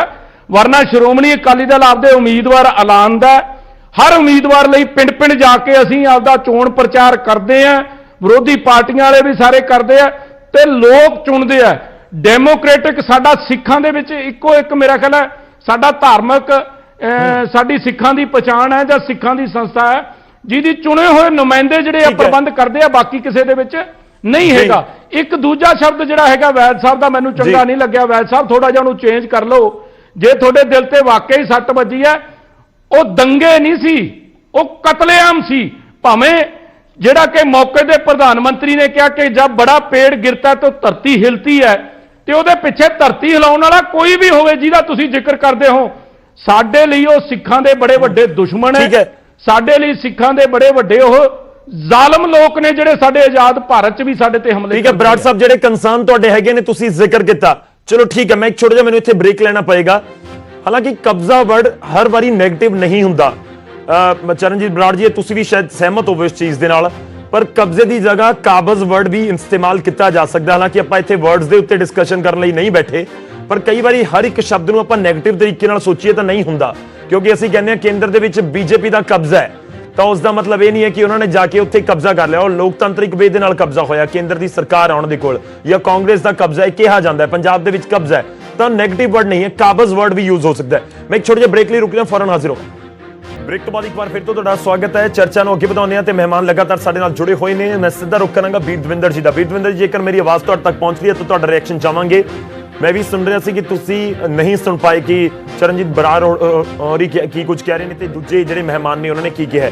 ਕੁਝ ਟੈਕਨੀਕਲ ਇਸ਼ੂ ਸੀ, ਪਰ ਮੇਰਾ ਸਵਾਲ ਇੱਕ ਹੀ ਹੈ, ਜੇਕਰ ਤੁਸੀਂ ਉਸ ਦੇ ਉੱਤੇ ਜਵਾਬ ਦੇ ਸਕੋ ਕਿ ਜਦੋਂ ਅਸੀਂ ਗੱਲ ਕਰਦੇ ਹਾਂ ਪੰਥਕ ਚੋਣਾਂ ਦੀ ਤੇ ਸਿਆਸੀ ਚੋਣਾਂ ਦੀ, ਕਿ ਵਾਕਈ ਇਹ ਜਾਇਜ਼ ਹੈ ਪੰਥਕ ਚੋਣਾਂ ਦਾ ਸਹਾਰਾ ਲੈ ਕੇ ਅਸੀਂ ਸਿਆਸਤ ਵੱਲ ਵਧੀਏ? ਹਾਲਾਂਕਿ ਤੁਸੀਂ ਹੋ ਸਕਦਾ ਇਸ ਨੂੰ ਵੀ ਡਿਨਾਈ ਕਰੋ ਕਿ ਨਹੀਂ, ਅਸੀਂ ਐਵੇਂ ਨਹੀਂ ਕਰ ਰਹੇ। ਦੇਖੋ, ਗੱਲ ਇਹ ਹੈ, ਜਿਹੜੀ ਸ਼੍ਰੋਮਣੀ ਗੁਰਦੁਆਰਾ ਪ੍ਰਬੰਧਕ ਕਮੇਟੀ ਬਣੀ ਹੈ, ਇਹ it is under the act, ਔਰ ਉਹ ਗੁਰਦੁਆਰਾ ਸਾਹਿਬਾਨ ਦੇ ਪ੍ਰਬੰਧ ਲਈ ਬਣੀ ਹੈ ਜੀ। ਇਸ ਲਈ ਗੁਰਦੁਆਰਾ ਸਾਹਿਬਾਨ ਜਿਹੜੇ ਹਨ ਉਹ ਸਾਡੀਆਂ ਸਿੱਖ ਸੈਮੀਨਰੀਜ਼ ਹੈਗੀਆਂ ਨੇ, ਸਿੱਖ ਪੰਥ ਦੀਆਂ। ਇਸ ਕਰਕੇ ਉਸ ਸਾਰੇ ਨੂੰ ਅਸੀਂ ਪੰਥਕ ਚੋਣਾਂ ਆਖਦੇ ਹਾਂ, ਠੀਕ ਹੈ ਨਾ। ਪੰਥ ਬਹੁਤ ਵੱਡਾ ਸਫੀਅਰ ਹੈਗਾ ਜਿਹਦੀ ਅਸੀਂ ਸਿੱਖ ਪੰਥ ਦੀ ਗੱਲ ਕਰਦੇ ਹਾਂ। ਇਸ ਵਾਸਤੇ ਉਹ ਚੋਣਾਂ ਜਿਹੜੀਆਂ ਨੇ ਜਲਦੀ ਹੋਣੀਆਂ ਚਾਹੀਦੀਆਂ। ਮੈਨੂੰ ਸੁਣੀ ਨਹੀਂ ਪਈ ਚਰਨਜੀਤ ਸਿੰਘ ਹੋਰਾਂ ਨੇ ਪਹਿਲਾਂ ਕੀ ਕਿਹਾ, ਪਤਾ ਨਹੀਂ ਕਿਸੇ ਸ਼ਬਦ ਤੇ ਇਤਰਾਜ਼ ਕਰ ਰਹੇ ਸੀ। ਉਹ ਮੈਂ ਇਹਨਾਂ ਨੂੰ ਹੀ ਕਹਿਣਾ ਵੀ ਇਹ ਕੋਈ ਢੁਕਵਾਂ ਸ਼ਬਦ ਦੇਣ। ਜਿਸ ਤਰ੍ਹਾਂ ਦੀ ਲੁੱਟ ਗੁਰਦੁਆਰਾ ਪ੍ਰਬੰਧਕ ਕਮੇਟੀ ਦੀ ਹੋ ਰਹੀ ਹੈ, ਜਿਸ ਤਰ੍ਹਾਂ ਦੀ ਲੁੱਟ ਸੰਸਥਾਵਾਂ ਦੀ ਹੋ ਰਹੀ ਹੈ, ਜਿਵੇਂ ਸੰਸਥਾਵਾਂ ਜਿਹੜੀਆਂ ਨੇ ਉਹਨਾਂ 'ਚ ਨਿਗਾਰ ਆ ਰਿਹਾ ਹੈ, ਜਿਵੇਂ ਅਕਾਲ ਤਖਤ ਦੇ ਜਥੇਦਾਰ ਨੂੰ ਸੁਖਬੀਰ ਬਾਦਲ ਨੇ, ਪ੍ਰਕਾਸ਼ ਸਿੰਘ ਬਾਦਲ ਨੇ ਆਪਣੇ ਘਰ ਬੁਲਾ ਕੇ ਸਰਸਾ ਵਾਲੇ ਡੇਰੇ ਵਾਲੇ ਰਾਮ ਰਹੀਮ ਨੂੰ ਮੁਆਫ ਕਰਾਇਆ ਹੈਗਾ, ਔਰ ਉਸ ਤੋਂ ਬਾਅਦ ਫਿਲਮ ਚਲਵਾਈ ਹੈ। ਇਹ ਸਾਰਾ ਕੁਝ ਕੀ ਹੋਇਆ, ਇਹਨੂੰ ਕਿਹੜੇ ਸ਼ਬਦਾਂ 'ਚ ਬਿਆਨ ਕਰੀਏ? ਇਹਦੇ ਲਈ ਕੋਈ ਢੁਕਵਾਂ ਸ਼ਬਦ ਚਰਨਜੀਤ ਸਿੰਘ ਦੱਸ ਦੇਣ। ਅਸੀਂ ਤਾਂ ਅਲਪ ਬੁੱਧੀ ਵਾਲੇ ਬੰਦੇ ਆ, ਇਹ ਬਹੁਤੇ ਸਿਆਣੇ ਨੇ। ਨਹੀਂ, ਉਹ ਸ਼੍ਰੋਮਣੀ ਅਕਾਲੀ ਦਲ ਜਿਹੜਾ ਤੁਸੀਂ ਸਟਾਰਟਿੰਗ 'ਚ ਕਿਹਾ ਸੀ ਕਿ ਮੈਨੂੰ ਸ਼੍ਰੋਮਣੀ ਅਕਾਲੀ ਦਲ ਦਾ ਰਿਪਰੈਜ਼ੈਂਟੇਟਿਵ ਕਹੋ, ਉਹਨਾਂ ਦੇ ਉੱਤੇ ਵੀ ਇਤਰਾਜ਼ ਹੈ। ਬਰਾੜ ਸਾਹਿਬ ਕਹਿ ਰਹੇ ਨੇ ਕਿ ਕਿਵੇਂ ਹੋ ਸਕਦਾ ਹੈ, ਡੈਫਾਮੇਟਰੀ ਹੈ। ਇਹਨਾਂ ਨੂੰ ਡੈਫਾਮੇਟਰੀ ਸ਼ਬਦ ਹੀ, ਹੁਣ ਮੈਂ ਪਹਿਲੀ ਤਾਂ ਤੁਹਾਨੂੰ ਮੈਂ ਬੇਨਤੀ ਕਰਦਾ ਵੀ ਜਦੋਂ ਸਾਨੂੰ ਕਿਸੇ ਡਿਬੇਟ 'ਚ ਲਿਆ ਕਰੋ ਨਾ, ਤੇ ਸਾਡੇ ਕੱਦ ਦੇ ਬੰਦੇ ਬਿਠਾਇਆ ਕਰੋ। ਇਹ ਦਫ਼ਤਰੀ ਬੰਦੇ ਨੇ ਬਾਦਲਾਂ ਦੇ, ਇਹਨਾਂ ਨੂੰ ਨਾ ਬਿਠਾਇਆ ਕਰੋ। ਇਹਨਾਂ ਨੇ ਕਦੇ ਕੋਈ ਚੋਣ ਨਹੀਂ ਲੜੀ, ਨਾ ਪੰਜ ਨਹੀਂ ਪਰਸਨਲ ਨਾ ਹੋਈਏ, ਪਾਰਟੀ ਨੂੰ ਰਿਪਰੈਜ਼ੈਂਟ ਕਰ ਰਹੇ ਨੇ ਉਹ, ਤੁਸੀਂ ਤਾਂ ਅਕਾਲੀ ਦਲ ਦੀ ਉਹ ਗੱਲ ਕਰ ਰਹੇ ਹੋ। ਜੀ ਜੀ, ਮੇਰੇ ਕੋਲ ਸਮਾਂ ਬਹੁਤ ਘੱਟ ਹੈ, ਮੈਂ ਰਿਐਕਸ਼ਨ ਲੈ ਲਾਂ। ਜੀ ਜੀ, ਤੁਸੀਂ ਮੇਰੀ ਡੈਫਾਮੇਟਰੀ ਕੀ ਹੈ ਇਹਦੇ ਜੀ? What is defamatory? ਨਹੀਂ ਠੀਕ ਹੈ ਨਾ, ਲੋਕਤੰਤਰ ਹੈ, ਲੋਕਤੰਤਰ ਹੈ ਸਰ, ਉਹਨਾਂ ਨੂੰ ਆਪਣੀ ਗੱਲ ਰੱਖਣ ਦਾ ਹੱਕ ਹੈ। ਜੇ ਉਹਨਾਂ ਨੂੰ ਇਤਰਾਜ਼ ਹੈ ਤਾਂ ਡੈਫਾਮੇਟਰੀ ਹੋਵੇ ਜਾਂ ਫਿਰ ਡੈਫਾਮੇਸ਼ਨ ਹੋਵੇ, ਇਤਰਾਜ਼ ਹੈ। ਬਰਾੜ ਸਾਹਿਬ, ਮੈਂ ਇੱਕ ਛੋਟਾ ਛੋਟਾ ਰਿਐਕਸ਼ਨ ਲੈਣਾ, ਸਮਾਂ ਬਹੁਤ ਘੱਟ ਹੈ। ਬਰਾੜ ਸਾਹਿਬ, ਤੁਹਾਡਾ ਰਿਐਕਸ਼ਨ ਚਾਹੂੰਗਾ। ਕਰਦੇ ਹਾਂ ਕਿ 5/11/2021 ਤੱਕ ਸ਼੍ਰੋਮਣੀ ਗੁਰਦੁਆਰਾ ਪ੍ਰਬੰਧਕ ਕਮੇਟੀ ਦਾ ਟਾਈਮ ਹੈਗਾ, ਔਰ ਵੀਰ ਦਵਿੰਦਰ ਸਿੰਘ ਨੂੰ ਮੈਂ ਬੇਨਤੀ ਕਰਦਾ ਕਿ ਤਕੜੇ ਹੋ ਕੇ ਤਿਆਰੀ ਕਰੋ। ਇਹ ਨਾ ਹੋਵੇ ਅੱਗੇ ਵਾਂਗੂ 9 ਹਲਕਿਆਂ 'ਚੋਂ ਸਿਰਫ 10,000 ਵੋਟ ਵੀ ਨਾ ਪਵੇ। ਤੇ ਦੂਜੀ ਗੱਲ ਰਹੀ ਕੱਦ ਦੀ, ਦੇਖੋ ਜੀ, ਕੱਦ ਬੁੱਤ ਤੁਹਾਡਾ ਵੱਡਾ ਹੋ ਸਕਦਾ, ਤੁਹਾਡੀ ਆਪਣੇ ਬਣਾਈ ਪਾਰਟੀ ਦੇ ਵਿੱਚ ਪਤਾ ਨਹੀਂ ਕੀ ਅਹੁਦੇਦਾਰ ਹੋ। ਮੈਂ ਪਾਰਟੀ ਦੇ ਪ੍ਰਧਾਨ ਦਾ ਪੋਲੀਟੀਕਲ ਸੈਕਟਰੀ ਵੀ ਹਾਂ, ਪਾਰਟੀ ਦਾ ਸਕੱਤਰ ਵੀ, ਦਫ਼ਤਰ ਸਕੱਤਰ ਵੀ ਹਾਂ, ਔਰ ਪਾਰਟੀ ਦਾ ਬੁਲਾਰਾ ਵੀ ਹਾਂ। ਜੇ ਮੇਰਾ ਕੱਦ ਤੁਹਾਡੇ ਬਰਾਬਰ ਨਹੀਂ ਲੱਗਦਾ ਤੇ ਮੈਂ ਮਾਫੀ ਚਾਹੁੰਦਾ, ਕਿਉਂਕਿ ਤੁਸੀਂ ਵਾਕਈ ਮੇਰੇ ਨਾਲੋਂ ਵਾਹਵਾ ਵੱਡੇ ਕੱਦ ਦੇ ਹੋ, ਉਮਰ 'ਚ ਵੀ ਵੱਡੇ ਹੋ। ਇਸ ਕਰਕੇ ਭਾਈ ਇਹਨਾਂ ਦੇ ਕੱਦ ਦਾ ਬੰਦਾ ਕੋਈ ਭਾਲ ਲਿਆ ਕਰੋ, ਜਿਹੜਾ ਜਿਹਨੇ ਮੇਰਾ ਖਿਆਲ ਹੈ ਕਿ ਕਈ ਇਲੈਕਸ਼ਨਾਂ ਚੰਗੀ ਤਰ੍ਹਾਂ ਹਾਰੀਆਂ ਹੋਣ, ਜਿੰਨੀਆਂ ਲੜੀਆਂ ਹੋਣ ਉਹਨਾਂ 'ਚੋਂ ਇੱਕ ਅੱਧੀ ਜਿੱਤ ਕੇ ਬਾਕੀ ਸਾਰੀਆਂ ਹੀ ਹਾਰੀਆਂ ਹੋਣ। ਉਹੋ ਜਿਹੇ ਕੱਦ ਬੁੱਤ ਦਾ ਇਹਨਾਂ ਨਾਲ ਭਾਲ ਲਿਆ ਕਰੋ ਤੇ ਇਹਨਾਂ ਨੂੰ ਕੱਲਿਆਂ ਨੂੰ ਬਿਠਾ ਲਿਆ ਕਰੋ। ਮੈਨੂੰ ਕੋਈ ਇਤਰਾਜ਼ ਨਹੀਂ, ਮੈਂ ਮਾਫੀ ਚਾਹੁੰਦਾ ਇਹੋ ਜਿਹੇ ਸ਼ਬਦ ਮੈਨੂੰ ਵਰਤਨੇ ਪਏ। ਦੂਜੀ ਮੈਂ ਬੇਨਤੀ ਨਹੀਂ, ਫਿਰ ਇਹਨਾਂ ਨੇ ਵਰਤੇ ਆ ਨਾ ਜੀ, ਮੈਂ ਤਾਂ ਇਹਨਾਂ ਨੂੰ ਪਰਸਨਲ ਕੀਤਾ ਨਹੀਂ ਸੀਗਾ। ਦੂਜੀ ਗੱਲ ਰਹੀ ਸ਼੍ਰੀ ਅਕਾਲ ਤਖਤ ਸਾਹਿਬ ਦੇ ਜਥੇਦਾਰ ਸਾਹਿਬ ਦੀ, ਸ਼੍ਰੀ ਅਕਾਲ ਤਖਤ ਸਾਹਿਬ ਦੇ ਜਥੇਦਾਰ ਸਾਹਿਬ ਨੇ ਜਾਂ ਬਾਕੀ ਸਭ ਨੇ ਡਿਨਾਈ ਕੀਤਾ ਵੀ ਕੋਠੀ ਕਿਸੇ ਨੇ ਨਹੀਂ ਬੁਲਾਇਆ ਗਿਆ, ਕੋਠੀ ਕਿਸੇ ਨੇ ਨਹੀਂ ਬੁਲਾਇਆ ਗਿਆ। ਮੇਰੀ ਬੇਨਤੀ ਸੁਣ ਲਓ, ਨੁਮਾਇੰਦਾ ਬਣ ਕੇ ਆਉਂਦਾ ਹੁੰਦਾ ਸੀਗਾ, ਆਪਣਾ ਮਨਪ੍ਰੀਤ ਸਿੰਘ ਜੀ ਬਾਦਲ ਮੈਂ ਸਰਨਾ ਸਾਹਿਬ ਦਾ ਇੱਕ ਰਿਐਕਸ਼ਨ ਮੈਂ ਛੋਟੇ ਮੈਂ 20 ਸੈਕਿੰਡਸ ਨੇ ਮੇਰੇ ਕੋਲ ਨਾ ਮੈਂ ਵਾਈਂਡ ਅਪ ਕਰਨਾ ਹੈ ਪੂਰੀ ਡਿਬੇਟ ਦੇਖੋ ਟਾਈਮ ਬਹੁਤ ਲਿਮਿਟਿਡ ਹੈ ਸਰਨਾ ਸਾਹਿਬ ਸਰਨਾ ਸਾਹਿਬ ਦਾ ਰਿਐਕਸ਼ਨ ਸਰਨਾ ਸਾਹਿਬ ਜੀ ਸਰਨਾ ਸਾਹਿਬ ਤੁਸੀਂ ਕੁਝ ਕਹਿਣਾ ਚਾਹ ਰਹੇ ਮੈਂ ਇੱਕ ਮਿੰਟ ਜੀ ਵੀਰ ਦਵਿੰਦਰ ਜੀ ਇੱਕ ਮਿੰਟ ਮੇਰੀ ਬੇਨਤੀ ਇਸ ਗੱਲ ਦੀ ਹੈਗੀ ਪੰਜਾਬੀ ਦਾ ਕਿ ਮਾਮਲਾ ਹੈ ਜਦੋਂ ਜਥੇਦਾਰ ਸਾਹਿਬ ਨੇ ਖੁਦ ਔਰ ਬਾਕੀ ਦੀਆਂ ਗੱਲਾਂ ਨੇ ਜਿਨ੍ਹਾਂ ਨੇ ਕਿਹਾ ਕਿ ਉੱਥੇ ਕਿਸੇ ਨੇ ਬੁਲਾਇਆ ਨਹੀਂਗਾ ਤੇ ਉਹਦੀ ਚਿੱਠੀ ਦਿਖਾ ਦੇ ਸਾਰੀ ਪਬਲਿਕ ਨੂੰ ਬਈ ਮਹਾਰਾਜੇ ਦੀ ਚਿੱਠੀ ਦੱਸ ਦੇ। ਦੂਸਰੀ ਗੱਲ ਤਾਂ ਮੈਨੂੰ ਉਹਨਾਂ ਲੋਕਾਂ ਦੇ ਸ਼ਰਮ ਆਉਂਦੀ ਹੈ ਜਿਹੜੇ ਅੱਜ ਵੀ ਬਾਦਲਾਂ ਦੀ ਜਿਹੜੀ ਹੈਗੇ ਸਿਰਫ ਸਲਾਈ ਕਰਦੇ ਪਏ ਲੱਖ ਲਾਨਤ ਹੈਗੀ ਐਸੇ ਲੋਕਾਂ ਨੂੰ ਜਿਹੜੇ ਇਤਨਾ ਪੰਥ ਦੀ ਬਰਬਾਦੀ ਕਰਨ ਤੋਂ ਬਾਅਦ ਦਿੱਲੀ ਲੁੱਟਣ ਤੋਂ ਬਾਅਦ ਵੀ ਸ਼ਾਂਤ ਨਹੀਂ ਆਈ ਔਰ ਦਿੱਲੀ ਦਾ ਪ੍ਰਧਾਨ ਪਾਠ ਵੀ ਨਹੀਂ ਕਰ ਸਕਦਾ ਔਰ 5 ਮਹੀਨੇ ਹੋ ਗਏ ਨੇ ਜਥੇਦਾਰ ਅਕਾਲ ਤਖਤ ਨੇ ਇੱਕ ਕਮੇਟੀ ਬਣਾਈ ਹੈ ਕਰਪਸ਼ਨ ਦੇਖਣ ਵਾਸਤੇ ਦਿੱਲੀ ਗੁਰਦੁਆਰਾ ਕਮੇਟੀ ਦੀ ਉਹ ਕਮੇਟੀ ਨਹੀਂ ਬਣਾ ਸਕਿਆ ਜਥੇਦਾਰ ਨੇ ਕਿਹਾ ਮੈਂ 2 ਮਹੀਨੇ ਫੈਸਲਾ ਦੇਵਾਂਗਾ ਬਾਦਲਾਂ ਦੇ ਕਹਿਣ ਕਿ ਉਹ ਕਮੇਟੀ ਵੀ ਨਹੀਂ ਬਣਾ ਰਿਹਾ 5 ਮਹੀਨੇ ਫੈਸਲਾ ਕੀ ਦੇਣਾ ਸੀ ठीक है सरना साहब लिस्ट बहुत लंबी है ਤੁਸੀਂ ਤਾਂ ਬਹੁਤ ਸਾਰੇ ਐਲੀਗੇਸ਼ਨਸ ਲਗਾ ਦਿੱਤੇ ਮੇਰੇ ਕੋਲ ਸਮਾਂ ਖਤਮ ਹੋ ਚੱਲਿਆ ਮੈਂ ਵੈਦ ਸਾਹਿਬ ਦਾ ਇੱਕ ਛੋਟਾ ਜਿਹਾ ਰਿਐਕਸ਼ਨ ਲੈਣਾ ਹੈ ਵੈਦ ਸਾਹਿਬ 20 ਸੈਕਿੰਡਸ ਨੇ ਮੇਰੇ ਕੋਲ ਤੁਸੀਂ ਕੁਝ ਕਹਿਣਾ ਚਾਹ ਰਹੇ ਸੀ ਇਹ ਬਿਲਕੁਲ ਸਚਾਈ ਹੈ ਜਿਹੜੀ ਬਰਾੜ ਸਾਹਿਬ ਨੇ ਕਹੀ ਹੈ ਸ਼੍ਰੋਮਣੀ ਅਕਾਲੀ ਦਲ ਦੀ ਜਦੋਂ ਸ਼ੁਰੂਆਤ ਹੋਈ ਸੀ ਬਹੁਤ ਵਧੀਆ ਪਾਰਟੀ ਸੀ ਕੋਈ ਮਾੜੀ ਪਾਰਟੀ ਨਹੀਂ ਸੀ ਪਾਰਟੀਆਂ ਕਦੇ ਮਾੜੀਆਂ ਨਹੀਂ ਹੁੰਦੇ ਪਾਰਟੀਆਂ ਚਲਾਉਣ ਵਾਲੇ ਜਿਹੜੇ ਬੰਦੇ ਹੁੰਦੇ ਆ ਉਹਨਾਂ ਦੇ ਉੱਤੇ ਸਵਾਲ ਉਠਾਏ ਜਾਂਦੇ ਨੇ ਜੋ ਅੱਜ ਦੇ ਹਾਲਾਤ ਨੇ ਜੋ 2007 ਤੋਂ 2016 ਤੱਕ ਇਹਨਾਂ ਦੀ ਸਰਕਾਰ ਰਹੀ ਹੈ ਉਹਦੇ ਵਿੱਚ ਜੋ ਹੋਇਆ ਇਹਨਾਂ ਦੇ ਖਿਲਾਫ ਉਹ ਲੋਕਾਂ ਨੇ ਇਹਨਾਂ ਨੂੰ ਫਤਵਾ ਦਿੱਤਾ ਹੈ ਬਰਗਾੜੀ ਦੀ ਗੱਲ ਹੋਈ ਹੈ ਸ੍ਰੀ ਗੁਰੂ ਗ੍ਰੰਥ ਸਾਹਿਬ ਦੀ ਬੇਅਦਬੀ ਦੀ ਗੱਲ ਹੋਈ ਹੈ ਇਹ ਜ਼ਿੰਮੇਵਾਰ ਨੇ ਤੇਰਾ ਰਾਮ ਰਹੀਮ ਨੂੰ ਮਾਫੀ ਦਿੱਤੀ ਗਈ ਇਹ ਜ਼ਿੰਮੇਵਾਰ ਨੇ ਜਥੇਦਾਰ ਅਕਾਲ ਤਖਤ ਸਾਹਿਬ ਨੂੰ ਉੱਥੇ ਬੁਲਾ ਕੇ ਸੀਐਮ ਦੀ ਕੋਠੀ ਮਾਫੀ ਦਵਾਈ ਗਈ ਇਹ ਜ਼ਿੰਮੇਵਾਰ ਨੇ ਤੇਰਾ ਰਾਮ ਰਹੀਮ ਹੁੰਦਾ ਹੈ ਮੈਂ ਮਾਫੀ ਚਾਹੁੰਦਾ ਮੇਰੇ ਕੋਲ ਸਮਾਂ ਖਤਮ ਹੋ ਚੱਲਿਆ ਇਸ ਕਰਕੇ ਮੈਨੂੰ ਤੁਹਾਨੂੰ ਰੁਕਣਾ ਹੋਏਗਾ ਤੁਹਾਡਾ ਬਹੁਤ ਧੰਨਵਾਦ ਸਾਡੇ ਸਾਰੇ ਮਹਿਮਾਨਾਂ ਦਾ ਬਹੁਤ ਧੰਨਵਾਦ ਇਸ ਚਰਚਾ ਦੇ ਵਿੱਚ ਸ਼ਾਮਲ ਹੋਣ ਦੇ ਲਈ ਕਿਉਂਕਿ ਚਰਚਾ ਦਾ ਨਿਚੋੜ ਤਾਂ ਇਹ ਨਿਕਲਦਾ ਕਿ ਇਸ ਵਾਰ ਮੁਕਾਬਲਾ ਬਹੁਤ ਦਿਲਚਸਪ ਹੋਏਗਾ ਖਾਸ ਤੌਰ ਤੇ ਕਾਂਗਰਸ ਇੱਕ ਧੜਾ ਹੈ ਦੂਜੇ ਪਾਸੇ ਬੀਜੇਪੀ ਤੇ ਅਕਾਲੀ ਦਲ ਇੱਕ ਧੜਾ ਪੰਜਾਬ ਦੀਆਂ ਚੋਣਾਂ ਦੇ ਵਿੱਚ ਨਜ਼ਰ ਆਏਗਾ ਤੇ ਤੀਜਾ ਫਰੰਟ ਕਿ ਵਾਕਈ ਬਣ ਸਕੇਗਾ ਕਿ ਪੰਥਕ ਚੋਣਾਂ ਦੇ ਵਿੱਚ ਉਸ ਦੀ ਇੱਕ ਝਲਕ ਨਜ਼ਰ ਆਏਗੀ 2021 ਚਾਹੇ ਡੀਐਸਜੀਐਮਸੀ ਹੋਣ ਜਾਂ ਐਸਜੀਪੀਸੀ ਦੀਆਂ ਚੋਣਾਂ ਜਦੋਂ ਵੀ ਹੁੰਦੀਆਂ ਨੇ ਉੱਥੇ ਤਾਂ ਇਹ ਦਿਲਚਸਪ ਚੋਣਾਂ ਤਾਂ ਲਾਜ਼ਮੀ ਤੌਰ ਤੇ ਹੋਣਗੀਆਂ ਕਿਉਂਕਿ ਆਮ ਆਦਮੀ ਪਾਰਟੀ ਇੱਕ ਪਹਿਲਾਂ ਥਰਡ ਫਰੰਟ ਦੇ ਤੌਰ ਦੇ ਉੱਤੇ ਪੰਜਾਬ 'ਚ ਨਿਕਲੀ ਹੈ 2017 ਦੀਆਂ ਚੋਣਾਂ ਦੇ ਵਿੱਚ ਤਾਂ ਕਿ ਇੱਕ ਹੋਰ ਫਰੰਟ ਪੰਜਾਬ 'ਚ ਨਜ਼ਰ ਆਏਗਾ ਦੇਖਣਾ ਹੋਏਗਾ ਖੈਰ ਸਿਆਸਤ ਹੈ ਪੋਸੀਬਲ ਕੁਝ ਵੀ ਹੈ ਪਰ ਫਿਲਹਾਲ ਮੈਨੂੰ ਇਜਾਜ਼ਤ ਦਿਓ ਧੰਨਵਾਦ